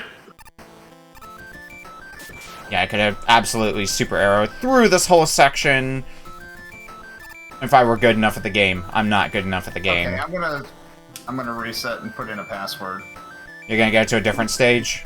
Yeah, I don't. Yeah. I'm gonna be here stuck here for the entirety of the remainder, so I'm just gonna. Fair enough. Fair. I'd say give Stone Man a try next. All right, Stone Man. Let me. So, man, if you want a different something, try Napalm Man. That was unique. I have to be getting close to the boss at this point, right? Yeah, there's the boss door, thank Yeah, fuck. you're close. Let's see here. Password. Alright, Stone Man, what do you do with the angry sun from Mario 3? Yeah, I'll take the death, sure. I was very low in health anyway. I see MjuRAE's also having the fun with this. I've now activated cheat mode. Yeah, Woo! I haven't really played a Mega Man game since Mega Man 2 when it was released here, so I am not really having a good time with this. Fair. Hey! I don't think you're intended to And I have a good still time die. with What the this. Fuck! Oh, that E-tank's a trap. Fuck. Oh, go paint a wall. You This deserve is why you it. get to be a wall, of course. I mean, on the upside, if you're willing to do it again, you can technically get that. Polk painted the wall with arrows. That's just what happened. Keep it. That's what happens. Paul must paint the wall with red, with the blood. Okay, well, I can tell you one thing I don't like about Stone Man is his iframes. I got most of his health down, but oftentimes I hit him when he was in iframes. I finally beat it. Haha. Oh shit. Nice. Oh, you did slow down. Oh, Oh shit! Oh. Oh god. Cheat time. Yeah, you're not done yet. No, there's apparently the not. other half of the stage to do. Yeah. Oh, hey, I found an E-tank. Can I? I'm sure you can put it to good use, that E-tank. Dang it. E-tank? No, I don't think they do. Oh, if you're wondering if how I was able to, if you think my reaction times are bad, do you think Battletoads is something I will never do without hardcore? No, Turbo Tunnel gives me freaking lives before my eyes. No. Playing wingers. How about staying on the right side of the screen while doing Turbo Tunnel? No, that shit puts freaking lives. Okay, that doesn't seem too bad. God damn it. Yeah, the tricky stone man, isn't he? The randomness of the stones with the iframe. If not for the iframes, I probably would have had Stone Man the first time. Hey baby, wanna clinger my winger? Oh my. So that must be Big B. Correct. Holy fuck! Oh, that must be what you meant. Huh, right, okay. Yeah. The stars that basically go in and out of the screen, okay. Right. Hey, I found a weird This- bug. I'm assuming it's a bug. This is gonna give There's a me lighter that that. didn't go anywhere. Do. Yeah, it's true. This is why Yeah, I would never so do the a section rock that Heavybass is on is the section that I died on when I was going through this stage the first time around. I made it a lot easier on myself when I decided to do the unthinkable and use Rush Coil. I feel like the hitboxes of Hey, nice those slide. gravity Yes. switchers to the up Not a direction good is idea. just plain What am I doing? What am I broken. doing? Yeah, a little bit because one of the gravity switchers, the hitbox for hitting it is on the right side. For the other direction, the hitbox is on the left side. Yeah. Yeah. Combine that together with the way the stage layout goes, and well, you can see what the problem is. I think I died. Oh no. Uh-oh. Oh, for God's sake. How bad? Oh.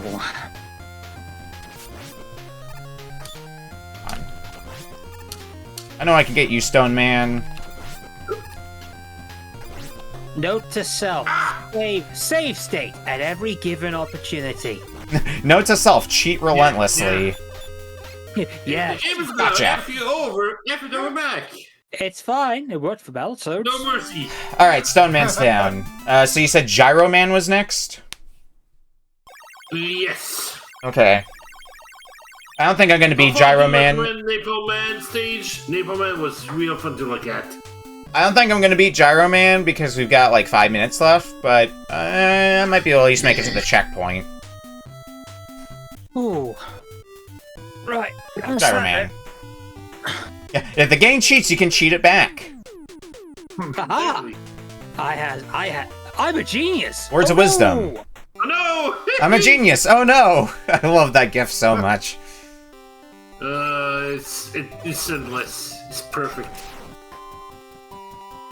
Let's see how bad it is regularly. Doesn't seem too that horrible.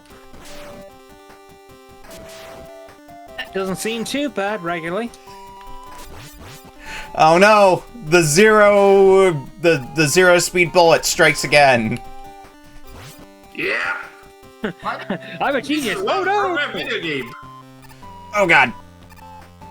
I love Thank donut you. block. Oh no. I don't like this anymore.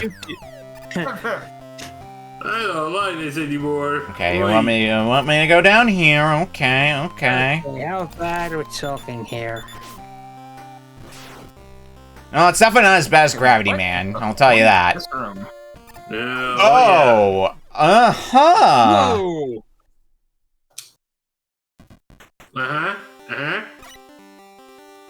Oh. Yeah, so I ended up following the pathway, and yeah, I got impaled on spikes. Yeah, that's quite what it does.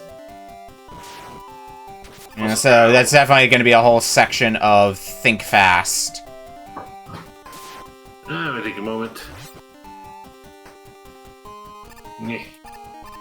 Either that, or maybe it'll be a good chance to try using the super arrow again. I could do that. Can I get to the boss in time? I forget if they outlawed the super arrow for the match or not. They did not. They were completely usable. Okay, let's see what this does for me. Oh, well.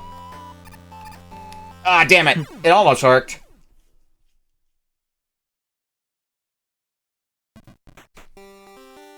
I feel like the way I would be proceeding with this match is I'd be writing down the password at every turn, and Oh my god! and if I ended up, Oh no! I'd find places to exploit the super arrow, and if I ran out of weapon energy because you drain your super arrow weapon energy very fast, just reset the stage at that point. Yeah. Not a bad strategy, really. Like, the beginning half of this stage, of Gyro Man's stage, just seems like a prime place to use the super arrow. Ooh! It's right from Well, I Make sent- a save. Well, I set that super arrow a little too high, so no more super arrow for me. No. Oh, yeah, I remember. Yay, boss! Yeah, I do vaguely remember this stage that Polk is in, because it's the look of the factory stages in Donkey Kong Country. Indeed. I believe probably more based on the Game Boy version, or Game Boy Color version. I believe that. Yeah, well, welcome to Main Napalm Man stage. That's not it. This is annoyingly fiddly. Oh! Correct. Oh! Shit! Oh, fuck it, we're just gonna run past you. Work on it. Oh. Nope. I'm not sure how useful super arrows are on info. I'm gonna show a different one. Yeah, you got a minute left, so use your time Another wisely. chance. Alright, Wave Man.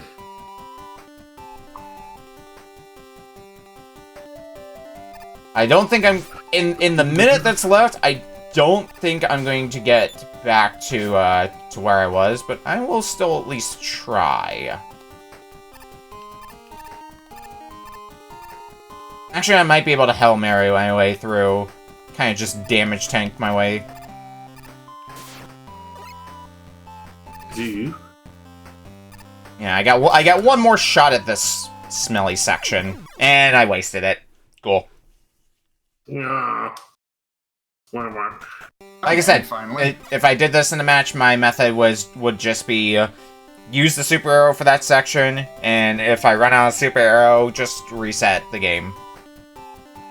I was hoping you reached the block. I'm sorry, I'm not gamer enough for that, Beak. But that is half an hour. You're free! And I just beat Gravity Man. Alright, Nice! Congratulations! we're gonna take a quick break, and when we come back, we'll be playing MjuRAE's game up next. We'll see you in a bit. Oh, goody! I think I'm about to beat Stone Man. Yikes, Polk, that was an interesting one, to say the least. Yeah.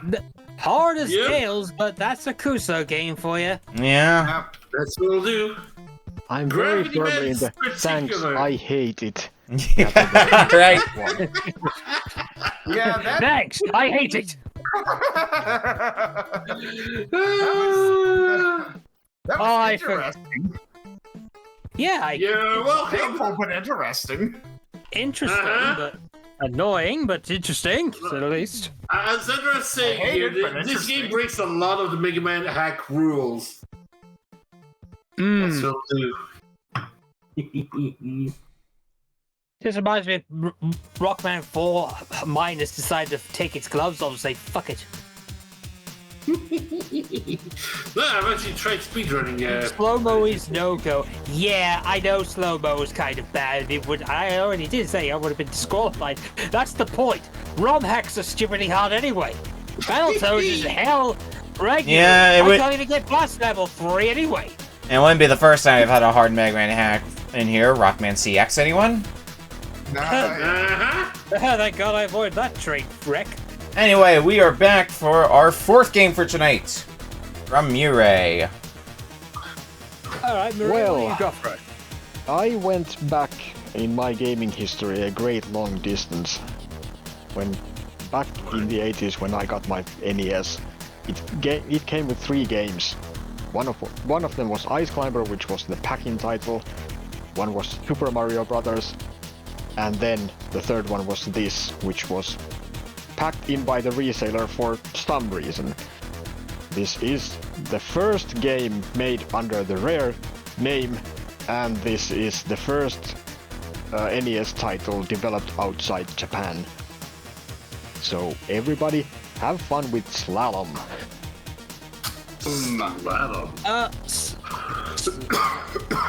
Yeah, this. Oh, Slalom! Funny enough, this was also a It's game. the very first Rare game.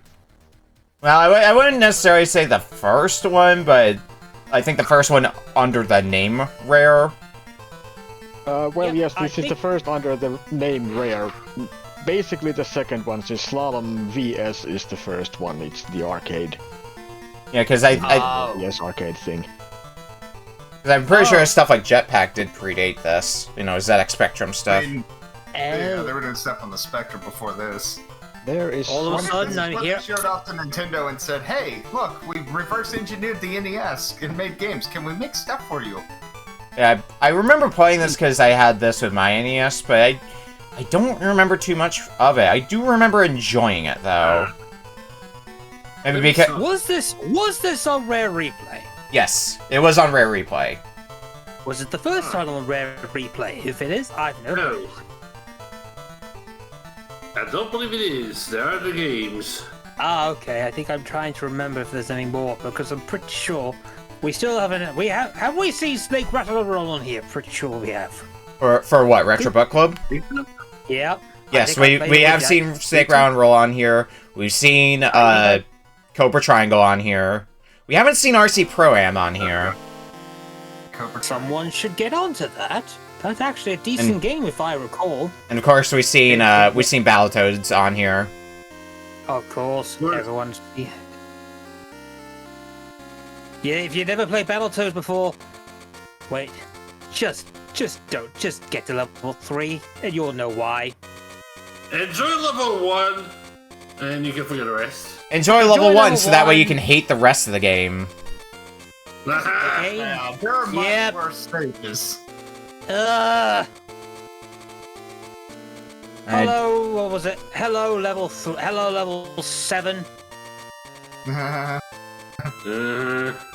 Yeah, indeed, the Stamper Brothers did release a lot of games before this, but they were all under the name of Ultimate Play the Game. I- And mostly Spectrum titles. I do not see the game up yet on Heavybass's screen, by the way. Oh, really? I could have. Oh, amazing, because I forgot to shut the thing down. Hold on. I'll get it. Always bloody happens. Also, from last week. You Euphoria say so. plays way better if you are actually using it in PAL mode. I'm not it seems surprised that by if you're that. running it in NTSC mode, even the controls go all Why am wonky. I not seeing this all of a sudden? Really? Oh, What are we? what is going This, on? this is in regards to a game from last week, so... Oh. Yeah, this is Euphoria. It was the game in question we had last week. Oh. Which That's it... a good Yeah, game. it just doesn't sound bad in the wrong. If you are playing a PAL game in NTSC mode, it also plays What is wrong. going? Yeah, I ended up just grabbing Heavybass No, on the fly and just played with that one, since that's the Japanese one, which runs at 60 FPS. You know, it sounds like it's something we ought to test on, you know, Mario NES. I got 60 hertz or whatever. I don't know how much. I don't know if you put this in as like a I hated this game or I enjoyed this game sort of deal, MjuRAE, but I do remember liking this. But I also like. I mean, it is an amusing game, but of course you tire of it pretty quickly since it's just this. Yeah, it's a pretty basic game, but it's that kind of arcade racer sort of game, kind of like Outrun that I enjoy. So that might be why I got enjoyment out of this when I played it. Okay, now I've got something on my screen. Yeah, the 3D effect is actually Yeah. pretty nifty considering this is on the original NES and in the year 1986. Yeah, So- and judging by the box art, I mean, this is one of those black box NES games. Yep. So I you know, mean, very early basically game. All of them were, Well, yeah. with a very creative title, like with Slalom compared to, you know, pinball, tennis, golf. Yeah, You know what you're getting. Clue Land. Duck Hunt. Okay, Alright. let's play some skiing. All right, It's not on a Sunday. I'm ready to go when everybody else is. Yay! All right, starting in 5, 4, 3, 2, 1. Slalom. Let's go Mount Nasty qualifying run. Okay, now do I remember how this controls? Press. It's pretty easy to control. But do remember that if you press up, you go faster. Yeah, I think that's the thing I didn't catch on to when I first played this for a little bit. I think you also get bonuses for when you go off ramps and do tricks. I don't remember what the exact bonuses are, if it's just points or other things that affect gameplay. Oh, I gotta read this out. Hang on. Oh no. Feels like I'm playing nothing at all. Nothing at all! God damn it, Beak! Oh, God. Stupid sexy slalom. Now I have to. Where'd I put that thing? Alright. Feels like I'm wearing nothing at all. Nothing at all. Nothing at all. Stupid sexy Flanders! I seem to have qualified. Hooray. Good job.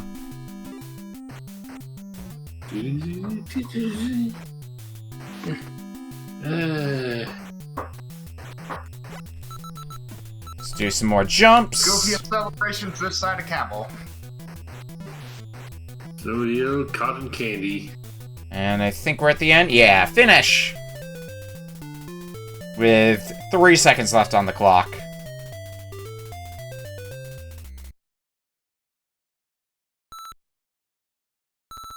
Yeah, freestyle points is what I get, which... Who knows what they're good for? Maybe I get lives? In the trees. I don't know. I'm pretty sure there's any lives in this. Just a reminder that they should do this for a retro game clearing stream in the near future. Even if I've only got like card only, so I can't show the box like I usually like to do with these games. Kind of one of those games I wanted to look out for a box copy at some point or another, but just never flew on my radar. I was just fine with card only.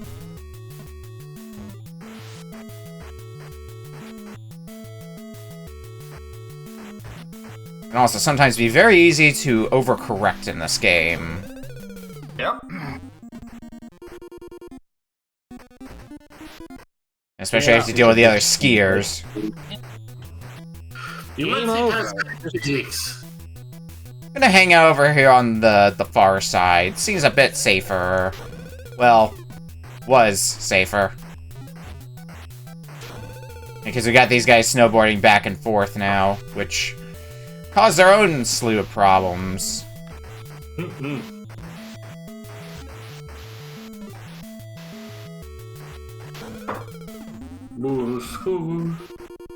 Snow Hills, Skid Row. Oi. Probably don't need to try to go through every gate. Because I think it's just points. If you go You miss outside them, the it's gates, pushing you down, too. break every time if you miss the gates. Ah, gotcha. Yeah. Didn't last long. I think I'm gonna run out of time on this one, unfortunately. Yeah, game over. Wasn't too far off from the finish, but... Hi, Phoenix. I saw the category said salmon and clicked. Everybody wants some salmon. Someone's hungry. It's been literally... It's Slalom Run. This is not Salmon Run. This is not Splatoon. So I see literally over 30 years since I've played this the last time, so... So I see you have 3 different courses: Steep Peak, Snowy Hill, and Mount Nasty. I'm assuming the hard one is Mount Nasty. On Mount Nasty. Yeah, why would Mount Nasty be a problem? Maybe they got mixed up in titling? So I'd assume whatever you defaulted to would be the easiest one. Yeah, which is Mount Nasty apparently. So I don't know. Yeah, so go backwards.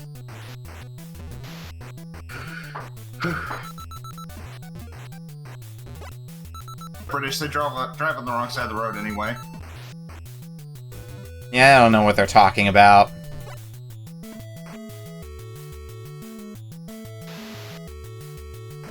Yep, there's that braking in effect. This feels like also the classic thing of rare games of if you want to get far in it, you may have to start memorizing the courses. Oh yeah, this gets really, really annoyingly difficult. Like, the first course isn't that bad, but after that point, it can be a toss-up. 444 on the clock left.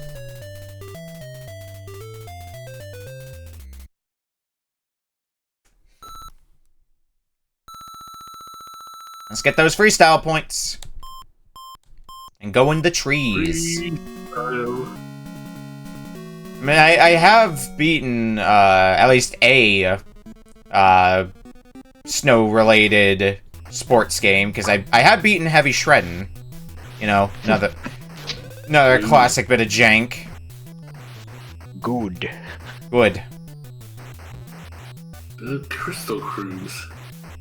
Absolute classic of a game right there. I still remember that one Kuso match where one of the players had to respond to a personal crisis for a bit and they just left their character lying face down in the snow. That's a mood. I feel you, buddy. Yeah. Just relax in the snow, it's fine. I think there's a sticker of that in the Kuso Grande Discord server as a result of Love that it. match. It's really good. Oh shit. I don't need this braking. I don't need to be braking. Uh-oh. I also don't need to be crashing all the damn time. That would also be helpful. That would be nice. He's nice. Oh, crap. Unfortunately, the flags you gotta go through I'm out of time. are kind of meanly spread out. Especially since It's like actual skiing. Yeah, and the controls feel a little slippery as well to get used to. Which, you know, haha, it's snow, but Yeah. Duh. At least you're not eaten by a Yeti. yeah, true. I know I tried So far. Let's see how this is. Oh, I got to the finish with 0 seconds on the clock. Whoa. Yeesh. So cut that one a little close. Alright, cut loose. Game over. See how much further we can get in here. Blue mongoose. I'm gonna try to hang out on this side. Will allow for me going I finish. pretty reasonable speed. Track 3. Oh shit. Yeah, I'm in track 3 right now. Right. There's it from McNasty. You're gonna do presumably one of the easier ones. We'll see how it goes. Yeah, they claim easier. Whoa, what the bloody heck is all this? I guess they Yikes. imply easier, but I'll believe that when I see it. Okay, that was a much easier course 3. Finished it with 11 seconds left on the clock. Sounds like it was a lot easier. Hot dog heaven. No mustard in sight. It looks like it's a decently short course with not too many tricky turns, if the map is to be believed. Well, then it's Maps will probably never full of lie. crap. Yeah, I was gonna say, it's probably gonna be, like, littered with trees or something. Snowmen, since some idiot keeps adding those to the hill. Yeah. Uh-huh. The mountain's got a real snowman problem. Want to build a snowman No. Doesn't have to be a snowman. in the middle of the course. Darn. Yeah. I got the third gate, and We're already trying to outlaw Mariah Carey. Why do you think I let that shit in? Alright, well, we're through Hot Dog Heaven. Didn't get any fast time points, but I did get a lot of freestyle points. Rad Run. Oh, come on. Mount Nasty. Let's see Oops. how this one is. And immediately I start Probably veering nasty. off course. Good. I love that. Skid Row.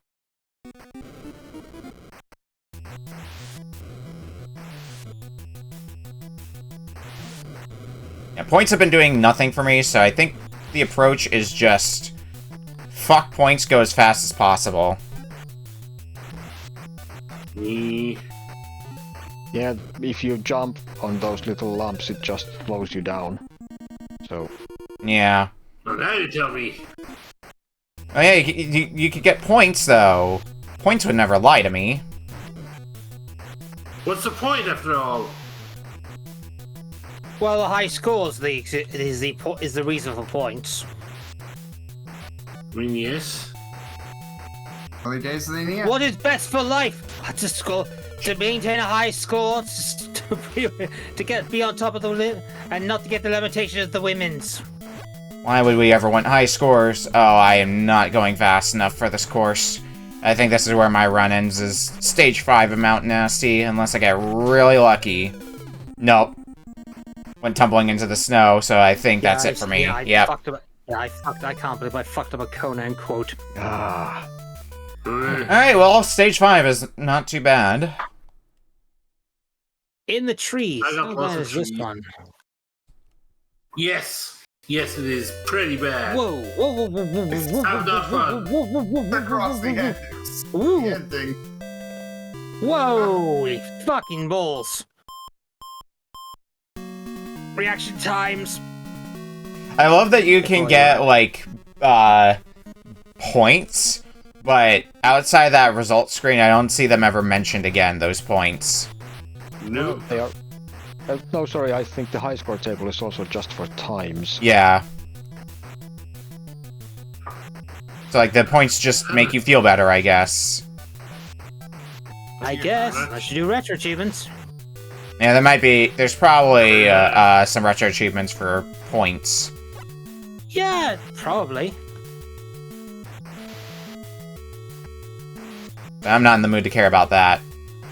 Yeah, not at the moment. Well, then again, we haven't done a full 8 course, so it's possible the point might be mentioned then. Maybe.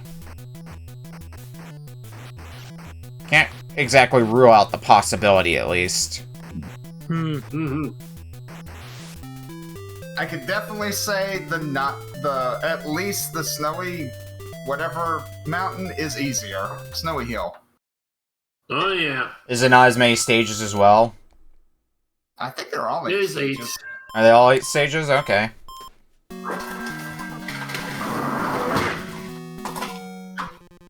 Ignore the train. I'm not gonna make it. Nope, nope, nope. Damn it. I'll probably be able to... We're gonna make it. We're gonna make it. They're not gonna make it. George with the slalom. Watch as he can slalom. Oh! Watch out for that tree! Classic.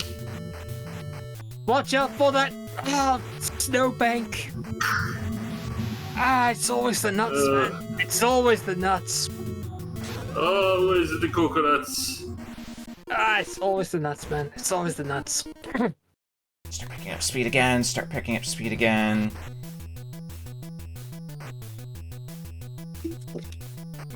Just hang out. You can tell how much I miss this show. I'm having fun. Oh, Play games with friends, complain, Need. at Bitch and difficult moan, bits. etc. Mm-hmm. You know how it is. Experience. Yeah. yeah, I'm not going to finish this Discover one. games, research. Research testing chamber. Yes.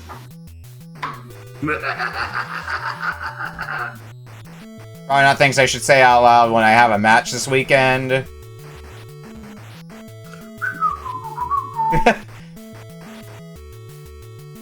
You'll be fine. You'll be fine. I'm gonna be so angry that this is the time when Juker finally is able to give out a game and gives a game to me. That shitter. Well, you finished moving. Yeah, because I know he's joined the GM roster a while ago, but just hasn't been able to give out a game because moving, unsurprisingly, takes priority.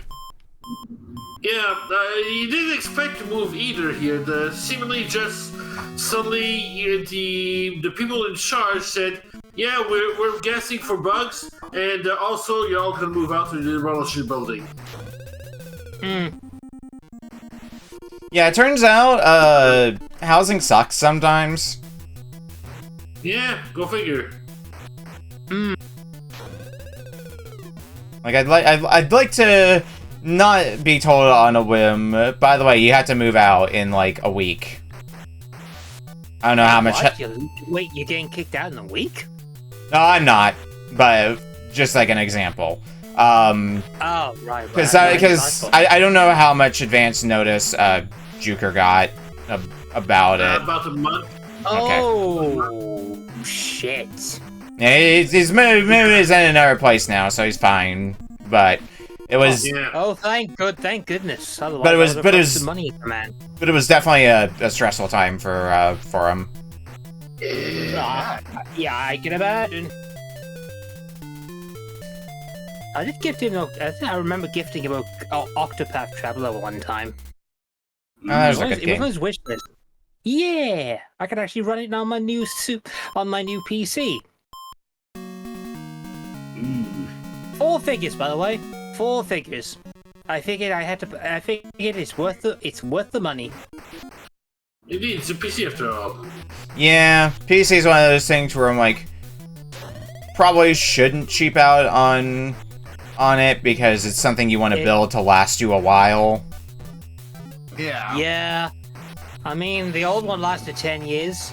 Granted, it's no longer you could no longer hear it in the background or somewhat. It was pretty noisy. Yeah, I want to say the current I will admit. I want to say the current PC I have I got in like 2019. I want to say. So that's been serving me well. Since I've had some hiccups with it here and there, but for the most part, it has served me pretty well. Yeah, Well, mine was built. Well, 2019 mine as was well. built in 2014, so that's how long it lasted. 10 years. There you go. 10 years is usually like the minimum a PC should last you before it starts to give out. Yeah. It kind of did. It eventually suffered what Windows 10 called the black screen of death. There was no way I was going to be able to get it. That's why I lost a good chunk of my stuff, though. I think I may end up needing to upgrade my laptop at some point or another, because something I did learn is my laptop will not support Windows 11, which, I mean, is not a problem right now, but when they stop supporting Windows 10, could be a bit more of a inconvenience, but also stop supporting Windows 7, the cool platform. But also, I use my laptop very situationally, so probably wouldn't be a big deal. Yeah, that was why I wasn't on for the last few weeks. I had a laptop during those times, and the laptop wasn't I wouldn't say the laptop is unreliable, I just didn't think it would run a stream setup, so... Yeah, I had to wait. It sucked, though, because I missed a good amount of shows, but it did suck for a bit. Stand it. Stay on the side of these trees. Might actually be able to make some more progress. Tangible progress. Yeah, so stage 5 was my furthest point last time. And I just got past it, so I'm on a new high mark for this game. On this course. A whole 1 point for fast time. On to Paradise.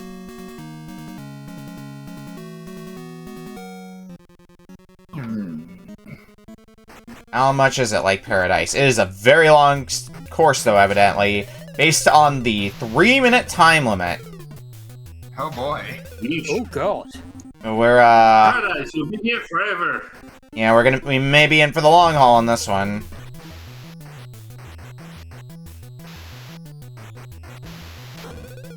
There's also a lot of flags that I gotta kite my way through. A lot of skiers to avoid, you know, all the fun stuff. So I'm probably gonna be crashing and burning. I'm probably gonna be crashing and burning real hard because of that. Sunday skiers are really, really annoying in this one. They are like the other cars in Outrun. Yeah. They're specifically trying to target you. And they will. People are assholes. And they will be frequent as well, so get used to seeing them. Of course, ignore all the obstacles. They never get hit. Yeah, obstacles are nothing to them. Physics, those are the suggestions. Yes, this definitely does seem the kind of stage design of, like, you could get through this stage very quickly with, like, maybe half the time left on the clock if you played perfectly. Now, good luck playing perfectly, but Meh. that's just semantics at that point. I think the 3-minute time limit is reasonable based on how far I am in this stage versus the amount of stage left, because I still have 40 seconds. I'm getting close to the end. And I fucked up a lot in this stage, so I guess it's maybe more of a breather stage or something. I feel like this would be easier to play on the keyboard. Mayhaps. It's definitely the kind of game I would see being ported to home computers because it's a one-button game. Mm-mm. 2. Well, you can jump. You have a jump. Well, you have a jump button, but I think A and B are both jump. Yeah. Yeah. That's true. So. Yeah. And you don't really... Well, in certain Try places... to go faster, back to go slower. And back to do tricks if you're in the air as well. Oh, I see what this stage is pulling, and I don't like it. Kind of weep but between some no. trees.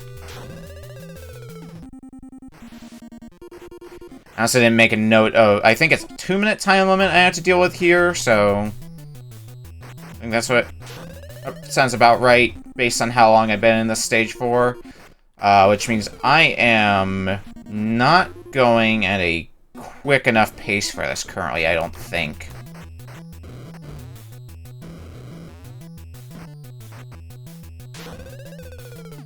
Oh, if I keep crashing like that, it's not gonna help my case any.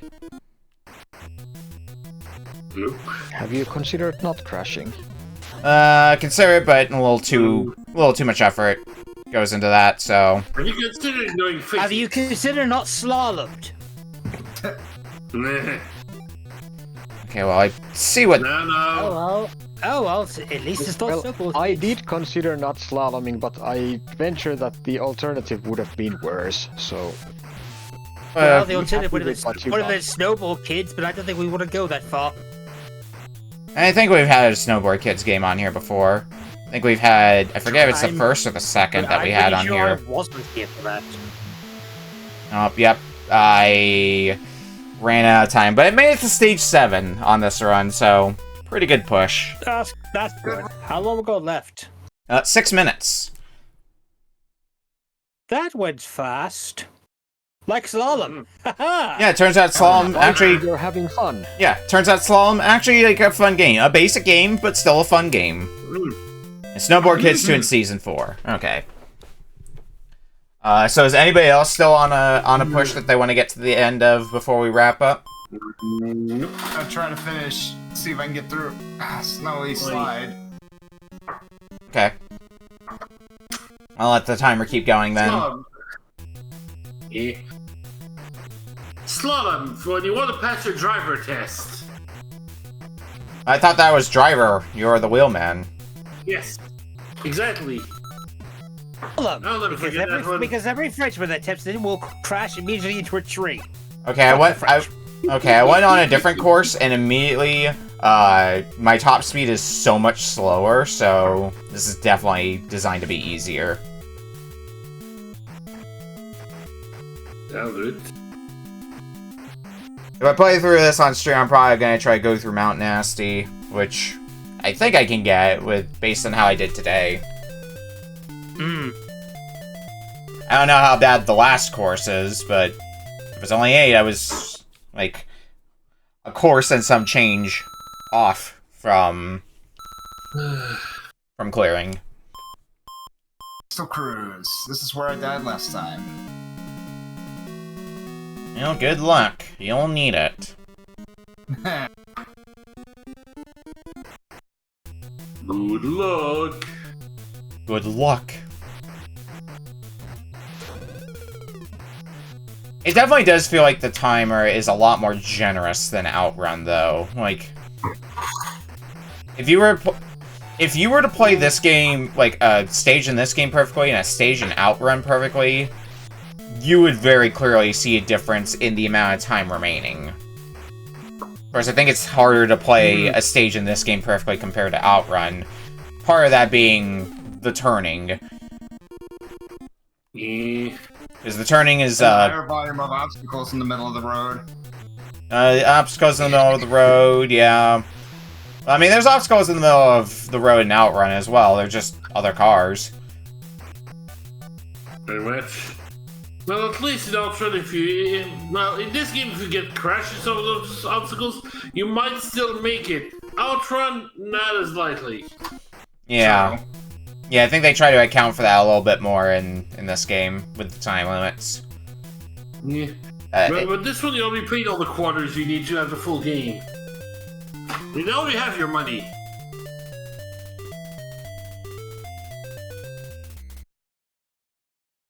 Yeah, they have to give you a bit of victory to get you to pay more money for more games. make Well, it. I know I've got the game that I'm going to be playing during the winter time, though. Slalom, ladies and gents. Perfect game during the winter time. Oh, I see the game over from Veritasu. And it looks like pretty much everyone has just recently got a game over, so I think I will go ahead and stop the timer here, since I don't think anybody's going to have much of enough time to do another push through. Yeah. Well, we're going to take a quick break, and when we come back, we'll be playing our final game for tonight from Veritasu. We'll see you in a bit. Look forward to it.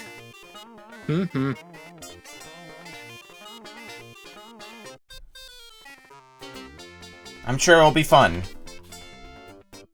I'm sure. Let me dig up my Nintendo Power here. Yeah, does Nintendo Power say anything of note for Slalom? I'm sure it did at some point. Well, Slalom came out before Nintendo Power. Okay, that would probably get on a kneecap. Just remember, the first issue of Nintendo Power had Super Mario Bros. 2 on it. Yeah, fabled Blue Mario. It was 1989. It was a simpler time. Well, 3 years after this game. Like, that wasn't 89, that was 88. Conveniently, I think when I had to put in what the game was for Slalom, let me actually double check. Yeah, there's 2 different Slaloms listed in the Twitch database. Slalom 1993 and Slalom 1987, so... The 1987 one being the one that we were playing. Yeah. The 93 one being for Mega Drive / Genesis, it says. Alright, well... Slalom is an event, so... Well, we are back for our final game of tonight from Veritasu. So we have entered into the spooky season with October upon us. I figured, well, we should bring something a little spooky. Something to fit the season. Yeah, something to fit dear. the season. And so it's funny that we just played a rare game because we're going to play another rare game.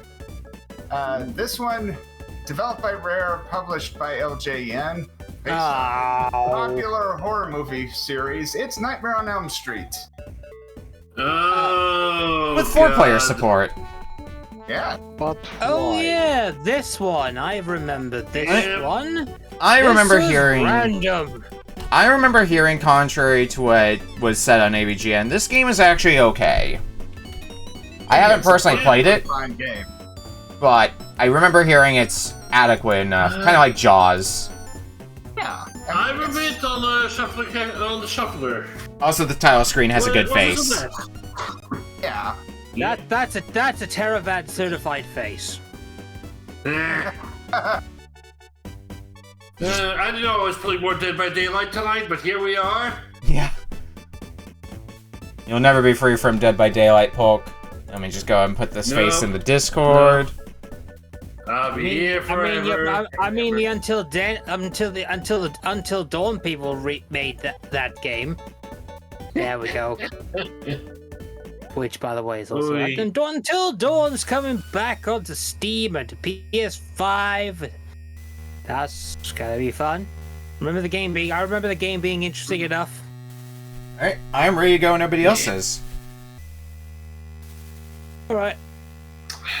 Starting in 5, 4, 3, 2, 1.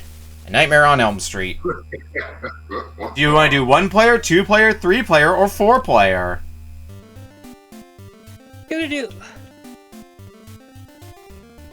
It's definitely not the kind of game I would expect to have 4-player compatibility, since those are kind of few and far between in the NES era. I remember this game being random. It's the first section is random because the first 3 houses you go into are randomly determined. Alright, so I guess what we need to do is go into said houses.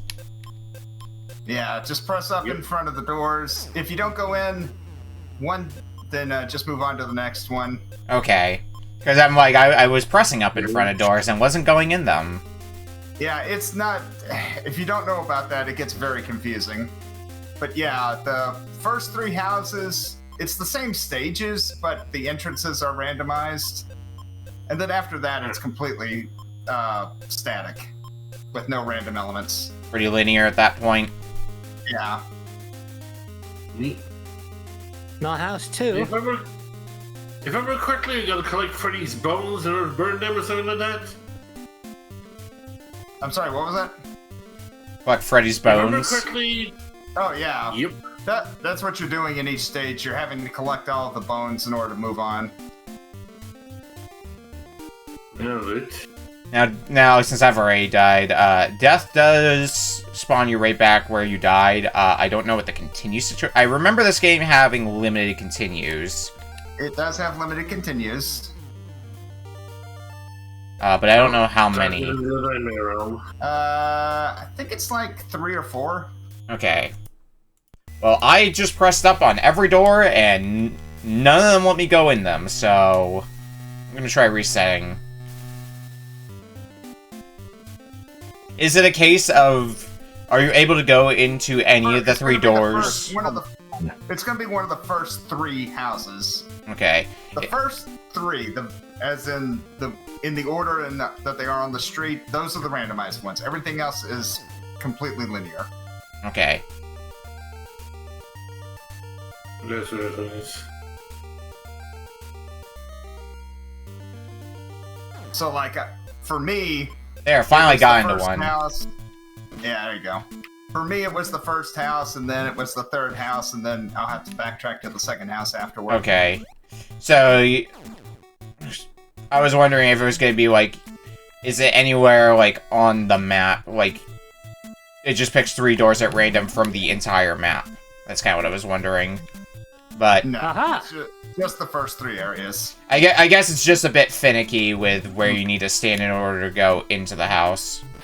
And that's more or less what happened to me. Bone. Yeah, I'm getting the bones. Oh, there's a death. Easy bone. I don't see what... Whenever there are gray icons that you'll see with symbols on them. Those are the dream powers. You only have to collect 1 to get that power, but there's 3 different types. And whenever that you fall asleep, or whenever that you're fighting a boss, you can press select to swap between the ones you have. How does health work in this game? Because I'm pretty sure the meter that looks like a health meter is actually like your sleepiness meter. That's correct. I think Speaking it's of which... 5 hits per life. Okay. But it doesn't display anywhere. Well, I'm in the dream world now. And I don't know what that means for me exactly. If you manage to pick up any of the... There we go. If you manage to pick up any of the Dream powers. power icons, you can now use those. Also, if you're asleep for too long, eventually the music will change, and Freddy will come after you, and you'll have to do a boss fight against him. Oh, great. Yep. If you wake up, find a boombox. Yep.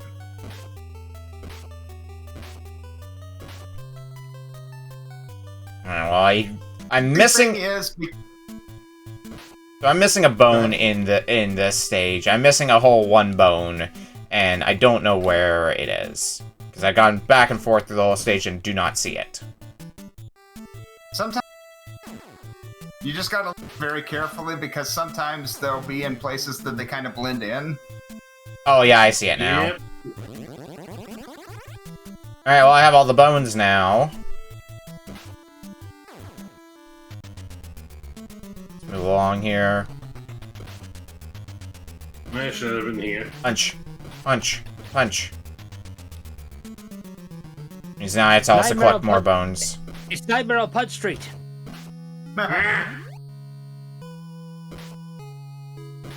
There's a boombox, so I can... Country. I was like, Are you facing Cooling Man? Time to wake up. Two dream powers that you can get. One is the acrobat, and you can throw javelins in that form and jump really high. There's the necromancer, which lets you fire magic bolts, and you have a kind of floaty long jump. And then there's the ninja, where you have shuriken that you can throw, and you have a jump kick, which is really good against most of the bosses. Okay. Alright, question of the day. Where are the bones that I missed? I feel like that's going to be the common problem I'm going to be having in this game. Oh, they're all in the same place. The exact bones that I missed. That seems like it's going to become the common problem of, like, I'll get to the end, I'm missing some bones, and it's like, okay, where are they? Yeah, that's pretty common. Are you? I'm sure after extended play, I would start to catch on to where they are, but until such a time... Yeah, eventually you kind of just get a feel for where each one is, or at least where the tricky ones are. Punch, punch. The interesting thing is that because you have the dream powers, there are a few times in the game where you actually want to fall asleep. That way you can use them to get past some tricky areas. Yeah, I remember some of the platforming in this game being nasty. Yeah. An interesting risk-reward.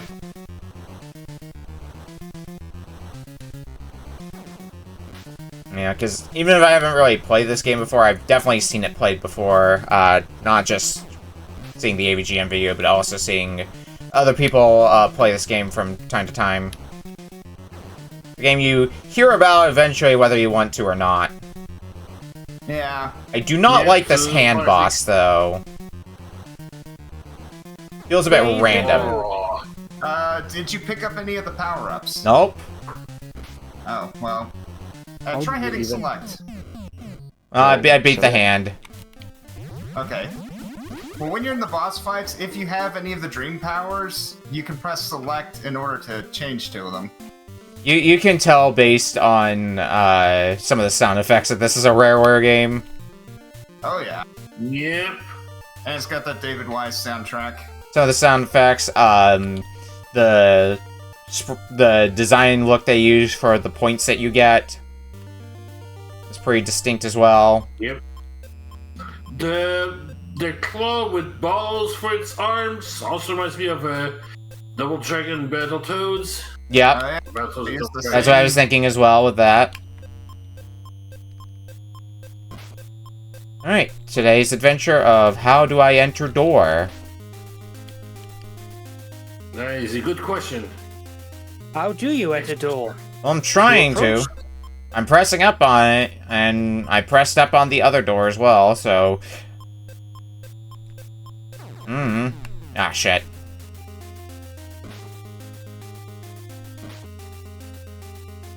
Yeah, well, clearly I can't get in that one.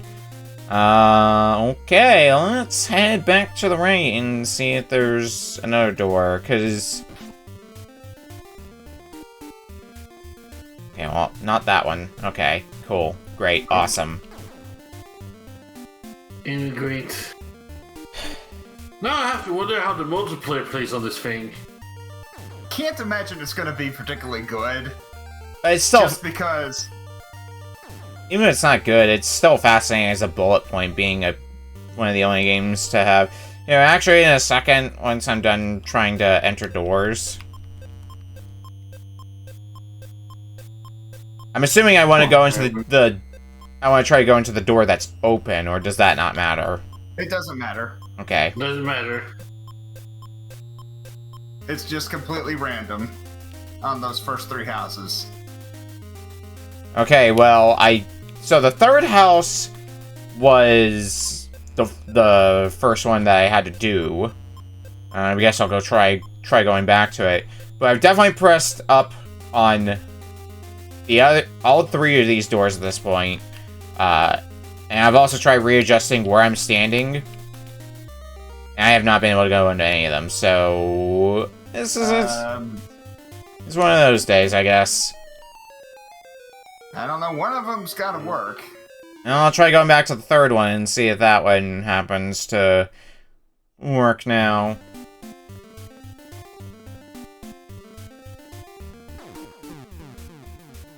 Once I die again. I assume I can also still go through the doors in the dream world. Yep. Okay.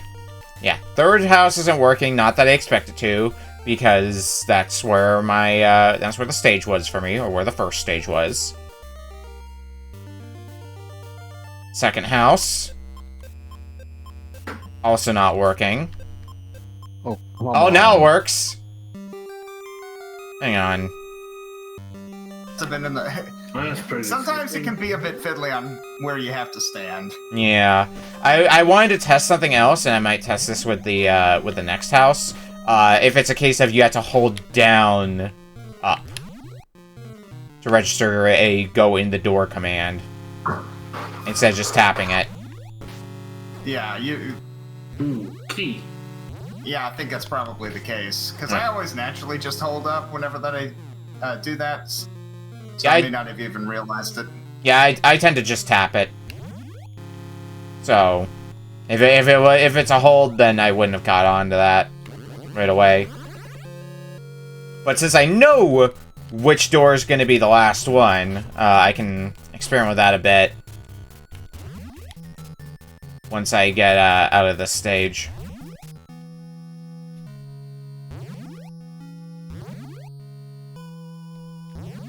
Bones, more bones. Surprise. Let's get us a boombox and get back to the waking world. Them bones, them dry bones. Not the them bones I was thinking, but sure. Gonna end up a big old pile of them bones. How many bones? One left. One left now. Hopefully I didn't miss any. I missed one.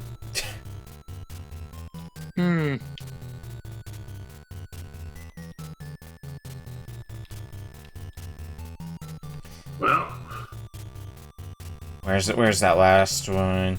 Actually, that might be one of the dream powers in question as well that was being mentioned. Well, Knockback Man strikes again.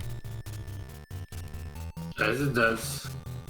Try to jump over a pit, swatted by a fly, and that was the end of that life. See ya. It's always Hey, annoying. Mike, thank you for the follow. Welcome into the show.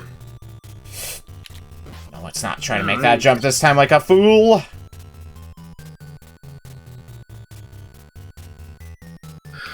Okay, scanning my eyes all Check about. out's done. Eh,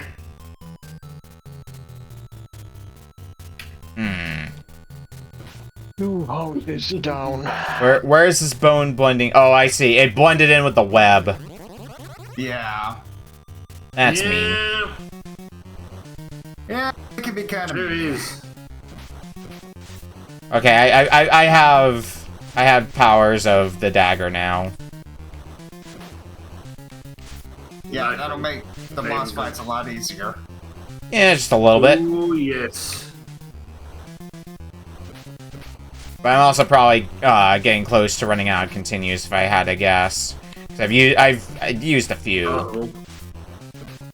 Don't know how many exactly I get, but there. Give me the key. All right, let's experiment a bit with this last door, since we know the first one is the one that has to go to the last stage. So if we just tap up, doesn't work. Yeah, you have to hold it for a fraction of a second. Speaking of hold, Alright, First house. time for slip. I'm gonna pause the game for a sec because I want to see if there's a list of compatible games with the NES 4 score. Right? I want to see what uses it, because yeah, it's not a whole lot of games that use the 4 score. Yeah, pretty much all of them came out right around the same time, too. Makes Yeah. sense. Listing off all the games here: Bomberman 2, Danny Sullivan's Indie Heat, Gauntlet 2, Greg Norman's Golf Power, Harlem Globetrotters, Kings of the Beach, Magic Johnson's Fast Break, Monopoly, Monster Truck Rally, Mule, NES Play Action Football, Nightmare on Elm Street, Nintendo World Cup, RC Pro-Am 2, Rackets and Rivals, Rockin' Ball, Round Ball 2-on-2 Challenge, Spot the Video Game, Smash TV, 2 players with 2 controllers each, Super Off-Road, Super Jeopardy, Super Spike V-Ball, Swords and Serpents, and Top Players Tennis. And then a few homebrew games use them as well. Mostly sports games. Who's surprised? Huh, yeah. Not me. Am I right? I mean, kudos to Rare for trying something crazy like, 4-player simultaneous platforming. Yeah, maybe if I pick up a game, because I do have an NES 4 score, so maybe I should try that with friends and see how that ends up going. That is not a platform I can stand on. Okay. Ouch. It definitely looks like a platform. Talks like a platform, but it's not a platform. So far, I don't think the jumping is that bad in this game. Sometimes it just kind of You have some miss control the behind you. coyote time. A reasonable amount of control. Alright, on to Freddy's house. So I presume that means you're pretty far in at this point. I'm on this next to last stage.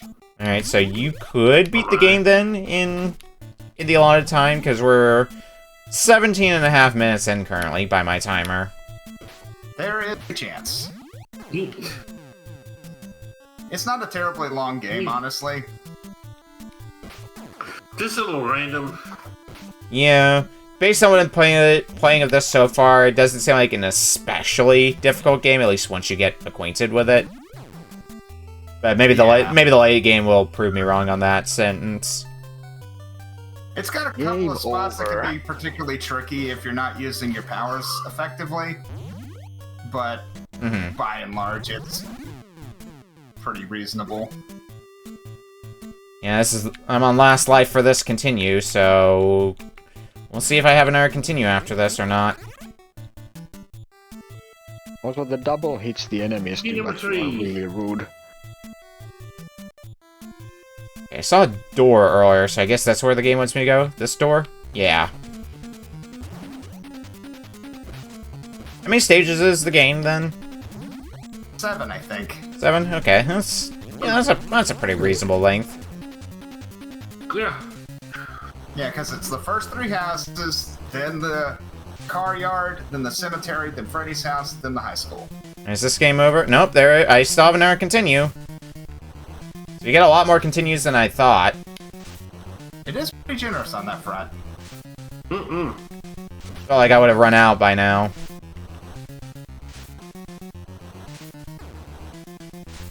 Oh, this boss sucks with how much it's bouncing around. Yeah.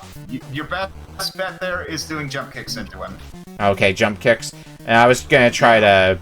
Oh, yeah, because it doesn't look like I take damage when I jump kick into him. As long as I do it right. Yeah, I can see why you'd say jump kicks. I was just gonna try to predict its movement and throw a throwing star at it when apt. Nothing but doesn't hurt.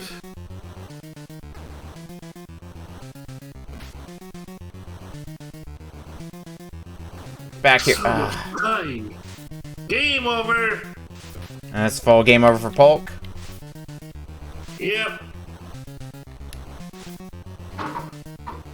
I'm probably gonna I have to am fight. blooded.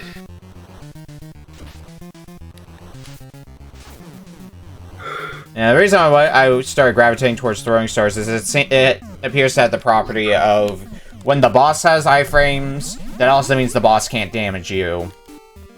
Yeah. Yeah, and that's why the jump kick's so good, because you can actually jump through most of the bosses. Yes, but you do have to land the jump kick as well. Which is part. That's true. That's part of the trick there, because You're probably kidding Karoo. If you whiff on it, you're probably taking damage. You're taking le damage. Alright, where's the next house? I assume it's the... Do they all go in order? He's coming. So do they all go in order then? Like I'm working my way left to right? Nope, evidently not. They're just all in the same fixed order, but not necessarily from left to right. Yeah. Okay.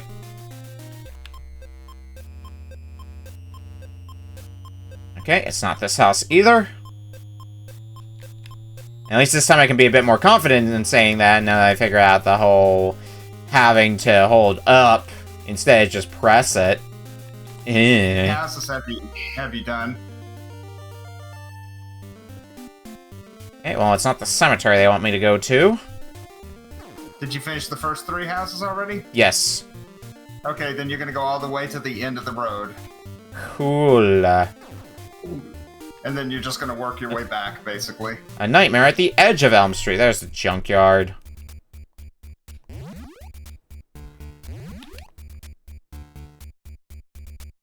Yeah, not that I have enough time to do another playthrough once I get a full game, where I do feel like, if I applied what I learned from this playthrough, I could probably get a fair bit further on my second run through the game.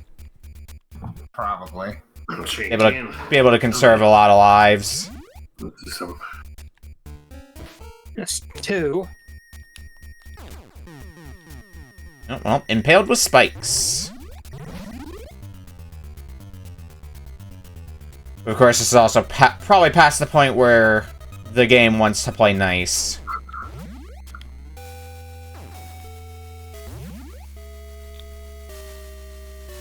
Where it starts playing dirty. And are the... As a bit of a silly question, are the bones in fixed locations? Yes. Okay. So any that tripped me up the first time around because they blended in with the scenery are less likely to trip me up the second time around. That's the thing about it. If you play it several times, you get not only a feel for where the tricky parts are, but where the tricky bones are. The ones that you're likely to overlook. Yeah. That's why you don't do the bone. I'd like to not get bone zoned again. Oh, well, into the pit. Alright, last life for this continue. Possibly last life for the game. It's a big old mystery.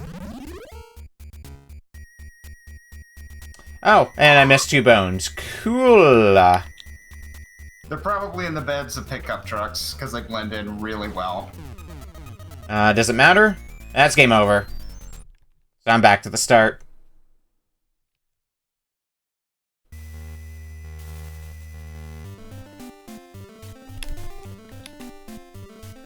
Well, I'll throw another run at it, just mainly since I see with how close Veritasu is to the end, I want to see if he finishes the game before we get out of here.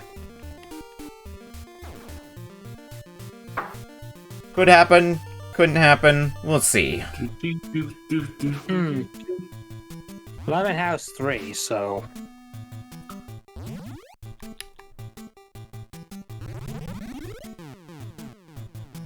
There is one bone you can't get if you are in the gymnastics mode.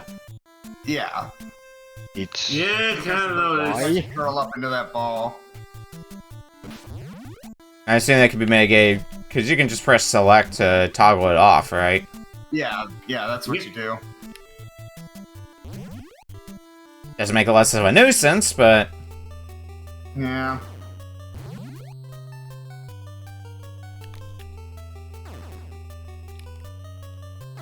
Oh, fuck it, just run to the end.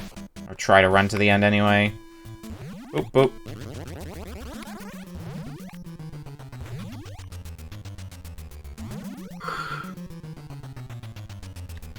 I don't know if there's any points where you regain your invisible health, either. Like if you eat a stage or something. Your health is restored to full. Ooh. Okay.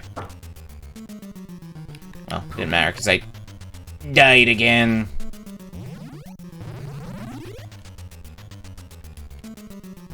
Bone and bone. Alright. Yeah, this boss in particular, probably gonna be a lot easier since I just punched it to death last time, which wasted a lot of lives. Yeah. I mean, if you don't have any dream powers going into a boss, which really should only be the case if you completely miss picking them up on the first stage, then you're gonna have a bad time. I mean, part of it is also realizing that you have to press the select button and enable them, because why would you think you have dream powers if you haven't fallen asleep? True. Yep. I'm sure the instruction manual would have told you that. Oh, wait, where is that? Who needs an instruction manual? I don't know, maybe it's lore accurate to Nightmare on Elm Street. I don't know, I haven't seen Nightmare on Elm Street. I did know before in the multiplayer mode, if one player falls asleep, everybody falls asleep. It's like a big old slumber party.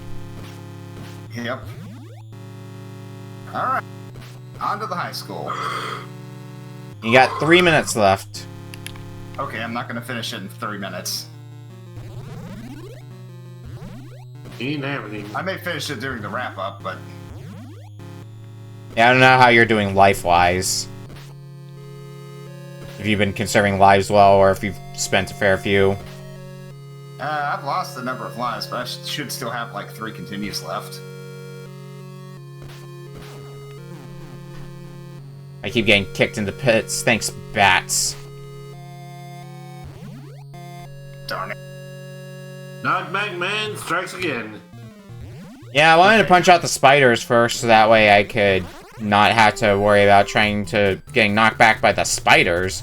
Instead, got knocked back by the bats and just used the iframes on the next life to just go past the spiders at that point. Now I sit and wait for a minute. Punch.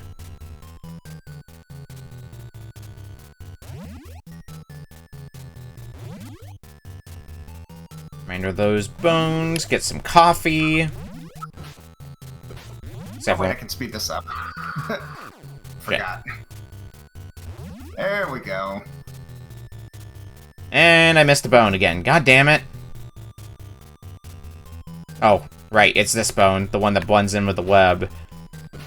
Of all the bones I've seen so far, that's probably the one that's blended in the best.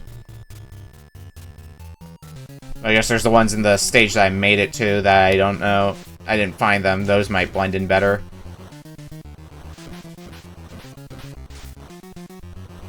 That's number 3.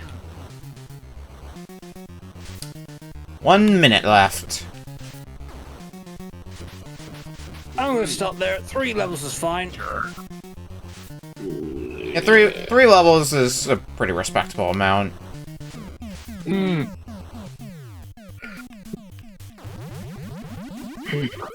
Well, he's got another stage done. Hooray. Hooray. No, it's just to say I redid stage 2, I think, at this point. Yeah, stage 2.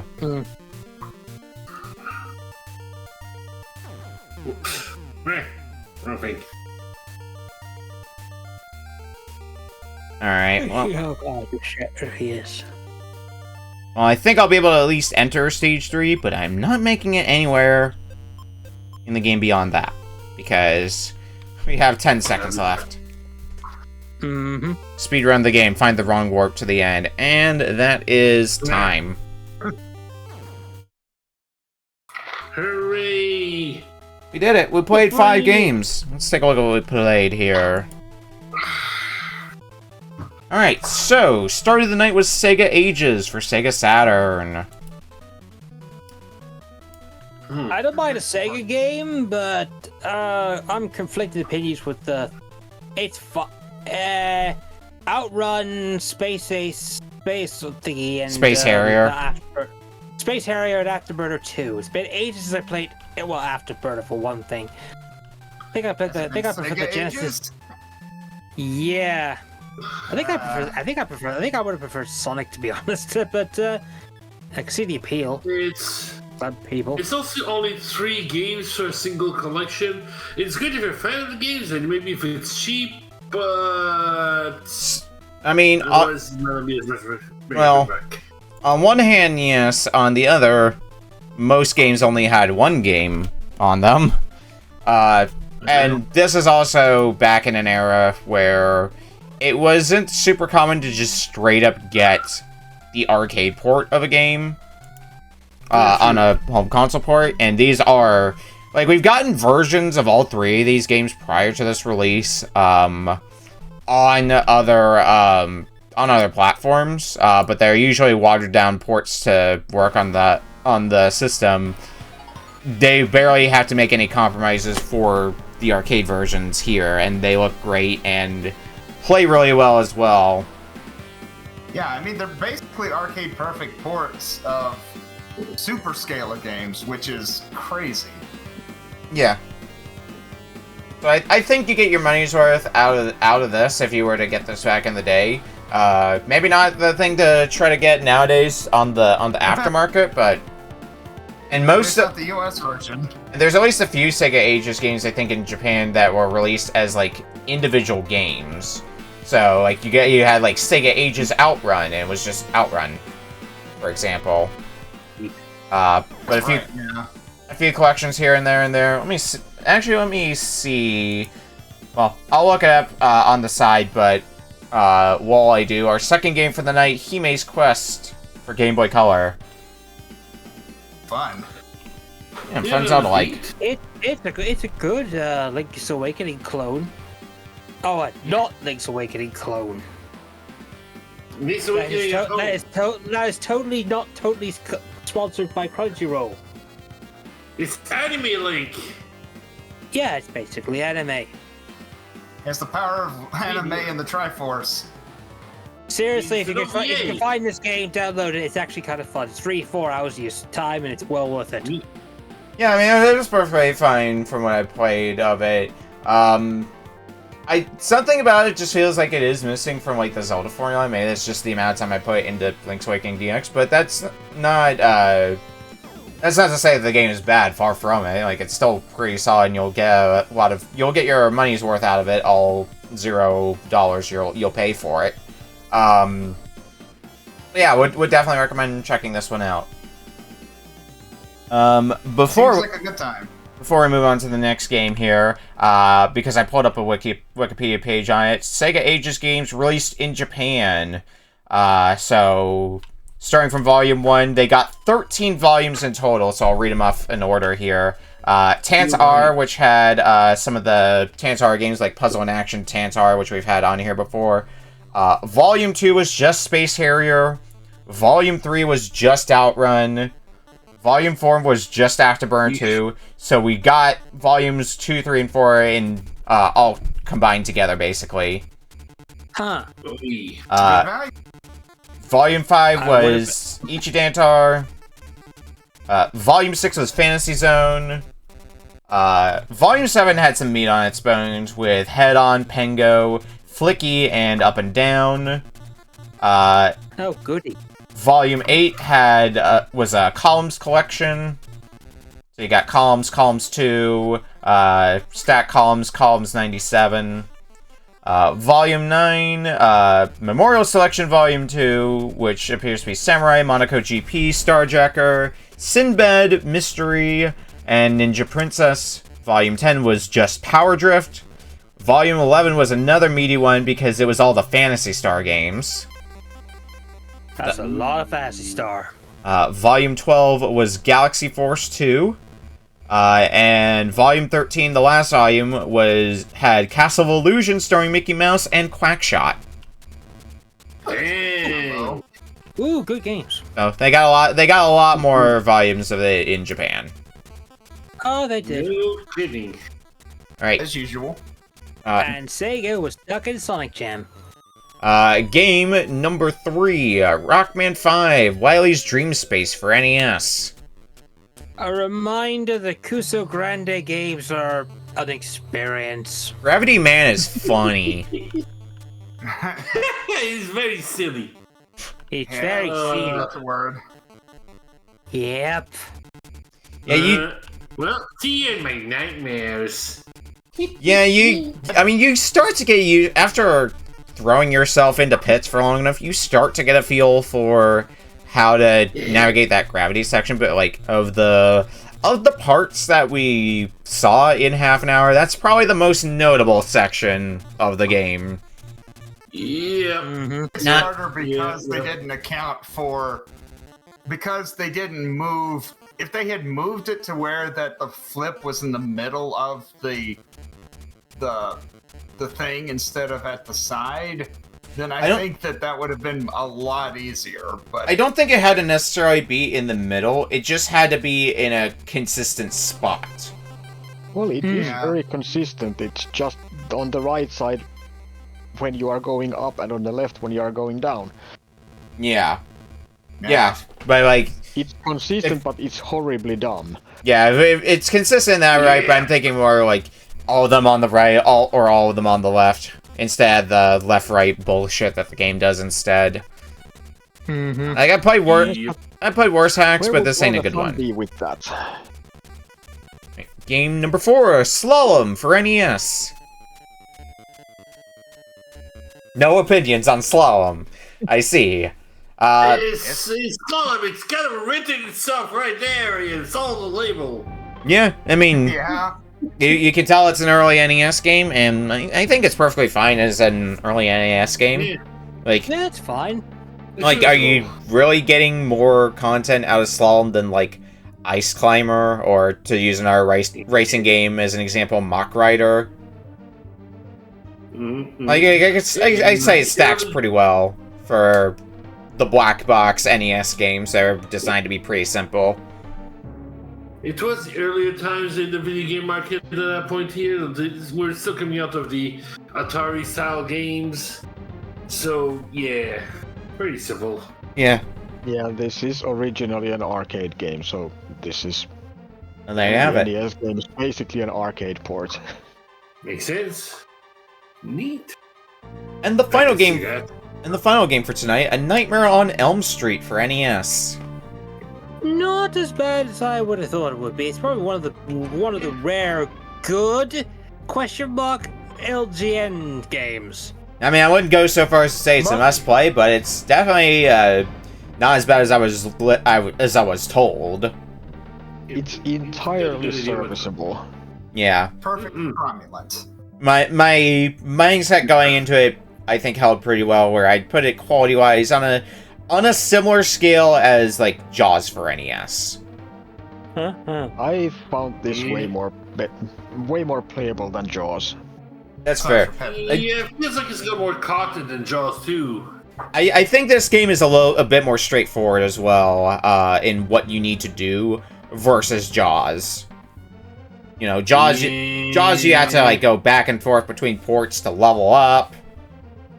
Yeah, Jaws is full of just nonsense busy work. Yeah. Oh, that's true. I'm just thankful for the like of PTSD compared to Jaws. Right. And that just leaves us with rankings, starting with Heavybass. I'm gonna go with my game first. This is a very difficult for number 2. Number 2, I think, is gonna be the Sega Ages. Third's gonna be Nightmare on Elm Street. Fourth is going to be Slalom, and fifth is going to be Rockman 5. But they're not. But they're not not all of them are bad. It's just decent. There's not been one bad game tonight. Except frustrating because it's Kitsune Grande and freaking Mega Man 5 hacks. It's always the Kitsune Grande, every time. Alright, MjuRAE. Well, starting from the top, the best one tonight to me was Hime Quest. I mean, Yay. No complaints there. I ranked Slalom as the second since, meanwhile, it's still very basic. It's fun enough. I just noticed that after 30 plus years of not playing it, I suck.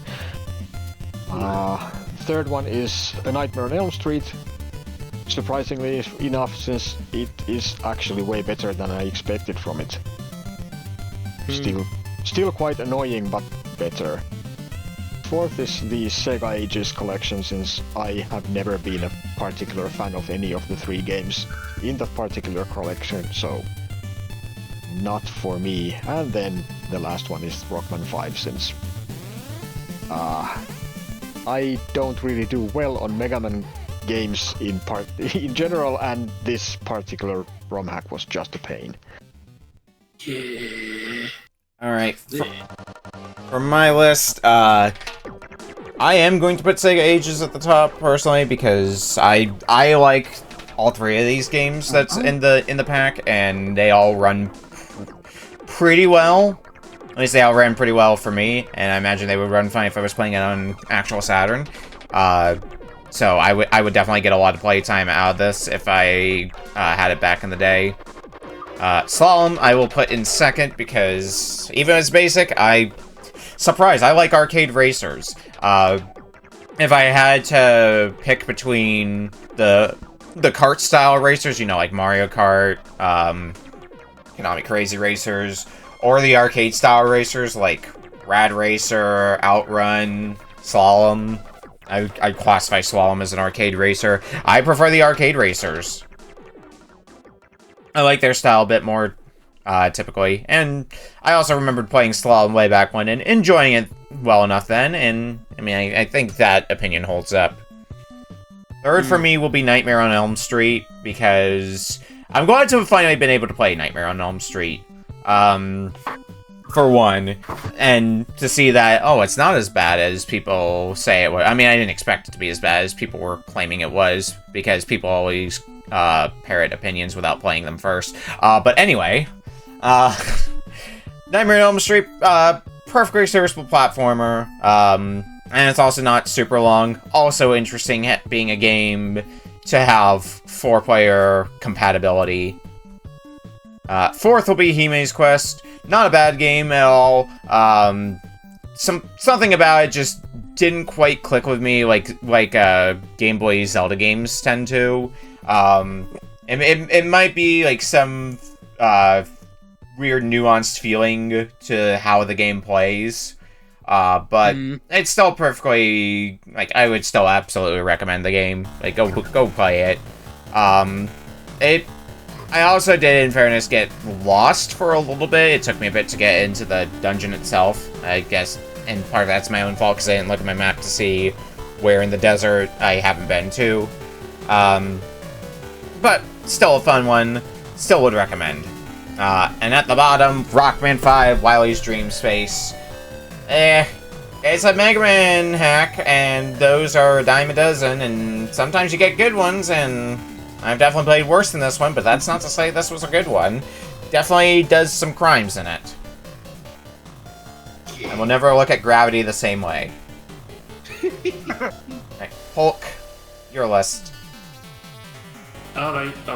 From the bottom on my case here, bottom, I gotta give it to Slalom, for I can understand some part of the time here on it, but it gets pretty repetitive, and I'd probably want the few playthroughs here, but don't forget we come right back to it. I can see some people being nostalgic to it, but not as much for me. Number 4, I gotta go Sega Ages. It's, I mentioned here 3 games, and they're all arcade, and I played a little bit here on it here, but I don't think you can go back. It's something to experience for sure, and for arcade games of the time here, really impressive, but I feel there's other games I go for instead. 3, it's I'm probably almost not putting it in bottom, because I enjoy my Mega Man games. Yeah, still go with Rockman 5, Wily's Dream Space. It's quirky, but it's definitely not for beginners, and not what I'd recommend for people to try for the first time to discover Mega Man, because that thing expects you to know what you're doing here, and it's still badly built. Number 2, I gotta go with Nightmare on Elm Street. It's surprisingly playable, pretty nice, and I enjoyed where he compared. It gets a bad rep for some reason between, well, LGN. Anything AVGN shits on is gonna get a bad reputation. Let's be real here. Yeah. Yep. It is a crap rainbow after all. But it still is plenty playable. It's good stuff, even if it's not terribly long. I'll enjoy it, and I'm curious on how it goes on 4 players. Kind of crazy. And on number 1, Hime Quest. I like the style of it. It's a little bit of Zelda adventure on it here, well crafted. Do like the humor plays behind it. Part of me is really curious about it. I want to see more. And finally, Veritasu. Going from top to bottom, I'm going to start with Sega Ages. It's got 3 games that I love, especially Outrun. Even if I'm not good at it, it is still something that just resonates with me. And honestly, getting 3 really great ports of the first 3 Superscalar games, that's a win. Well, I say the first 3. It didn't have whatever the Viking one was. Super Hang-On. Yeah, Super Hang-On. But it's a really good port, and it really showcases just what could have been done with the Saturn had they focused on 2D instead of 3D. I understand that, yeah, you kind of needed to at the time, but it still breaks my heart that such a powerful 2D system didn't get utilized like it could have. But anyway, Sega Age is going to be my number 1. Number 2 is going to be Hime's Quest. It's very much taking from Legend of Zelda, but I like Legend of Zelda, and it's got enough charm. It seems pretty small and slight, but for $0, I really cannot complain about that. So yeah, Hime's Quest. I'm probably going to go back to and actually finish playing that one. Yay. Number 3 is going to be A Nightmare on Elm Street.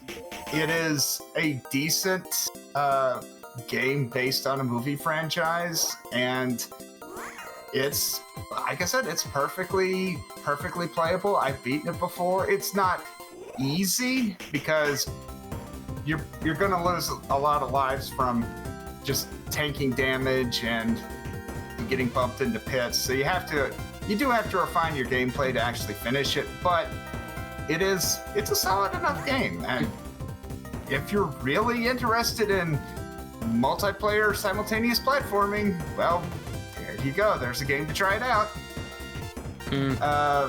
Number 4 is going to be Rockman 5. That was probably one of the more accessible Rockman hacks that I've played. It, apart from the gravity flipping, which I never got to hang on. Apart from that, the other parts that I looked at were perfectly reasonable, and I found it to be kind of creative and honestly kind of fun. I might go back and play some more of that one as well. And last is going to be Slalom, which I think it says something to the quality of the games that we've got here, because Slalom is a perfectly good game. It's perfectly enjoyable. My main gripe with it is, hey, it gets a little repetitive because it's an early game and it's basically a score attack. So, if you're gonna either, unless you're just somebody who really wants to focus on beating everything, you're probably gonna tire of it fairly quickly. But it was a perfectly good game and a good outing from Rare. All right, and that is a wrap for this week. So let's start getting out of here for the night. What do people have going on that they want to promote? Starting with Heavybass. My YouTube, for the first time in a few years, has finally been posting consistent updates. I am currently going through a couple of playthroughs. Playing Full Throttle and Shivers, which is PC games. I've been working on a lot of other stuff. It's more consistent uploads. Also, I'm going to be redoing the Super Metroid and Link to the Past Let's LPs. They'll be coming in the future. I started recording those. So yeah, updates, consistent ones, as well as the Twitch stuff and the retro achievement stuff. I'm probably going full ahead with this new PC. Right. Yeah, that's about it. MjuRAE, what do you have going on? Well, I don't have anything going on since I got eliminated from Kuso Grande, and that's basically the only thing I stream for. Ooh. But anyway, I think I know the feeling. This weekend there is going to be Kuso Grande matches, so go and watch those. And if you are looking for something to watch after this, go watch Author Blues. He's playing The Legend of Zelda Echoes of Wisdom and having a blast with it. Good game. It's just all beds and spiky boys. Alright. Polk, what do you have going on? For me, usually you can find me at the twitch.tv/games. And on Saturday, usually we try to do our long playthroughs here, but we're taking a break from Final Fantasy 2 since V needs to grind a lot. He wants to do the Toad match puzzle, and that'll take a while to get Toad to level 16. So we need to figure out something else. But on Tuesdays, we finally finished Ocarina of Time. V has hated most of the experience. So we'll be going to the Oracle games with the Oracle of Seasons. So that'll be a fun time. Nope, there's a good game. And Veritasu, what do you have going on? Tomorrow, I'm going to be continuing on the RPG stream with more Bug Tales, which has been a lot of fun. Then Sunday, hopefully we're going to finish playing Beyond Shadowgate, which if you haven't played it, I highly recommend it. It's not the TurboGrafx CD version, but the new game that just came out. And then on Monday, we'll be back to Nintendo Power Hours, and I think the first game that'll be up is Darkwing Duck. Alright. And for me, we've got a bit of busyness going on for the up and coming week, because Sunday I've got my last group stage match for Cusa Grande, as was mentioned earlier, to watch that since there's matches this weekend, and I have a match, it turns out. So that'll be fun, I'm sure. Tuesday, either is going to be more Yakuza or more Echoes of Wisdom. I'm not sure which. But I'll do one of them, hopefully, because I know I'm going to be busy with other things this week, such as Wednesday, where we've got a bonus Retro Book Club show over at twitch.tv/ProtonJohn. We've got a group of folks from over there, and we're going to be doing 2 groups and 2 sets of games for a grand total of 10 games, because that's how math works. And they're all going to be wonderful games, I'm sure. And then we'll be back again next week with more Retro Book Club and more questionable games. But as well, next Saturday, let me go ahead and put this back up on stream. We've got the Retro Book Club Marathon, the Retro Book Club Arena, as I've been calling it, where we've got 20 players, each giving it a game, some of which are even in this call right now. And you all will be voting. You'll be donating money to get one person's game played. We'll be playing 8 of these out the gate. You'll know who the submitters are. You won't know what the game is until it's locked in, though. But every $100 we raise, we extend it by 1 game. So raise $100, we play 9 games. $200 to play 10 games. All the way up to potentially playing all 20 games. Now, do I think that's going to happen? Probably not. But No. it'll definitely be an endurance round if we do end up doing all 20 games. Alright, but let's go ahead and get out of here for tonight. Let's see who's live. Well, since I just talked about us doing a bonus stream. Hang on a second here. Let's see if they're still up. Yeah, they're still streaming. Let's go ahead and send you folks over to somebody who we're going to be seeing during Wednesday's show. I'm going to send you folks over to Juker, who is doing Spooptober and playing a game that we've seen on Retro Book Club before, Scooby-Doo Night of 100 Frights. I'm out of here for the night. Take care, folks, and have a good evening.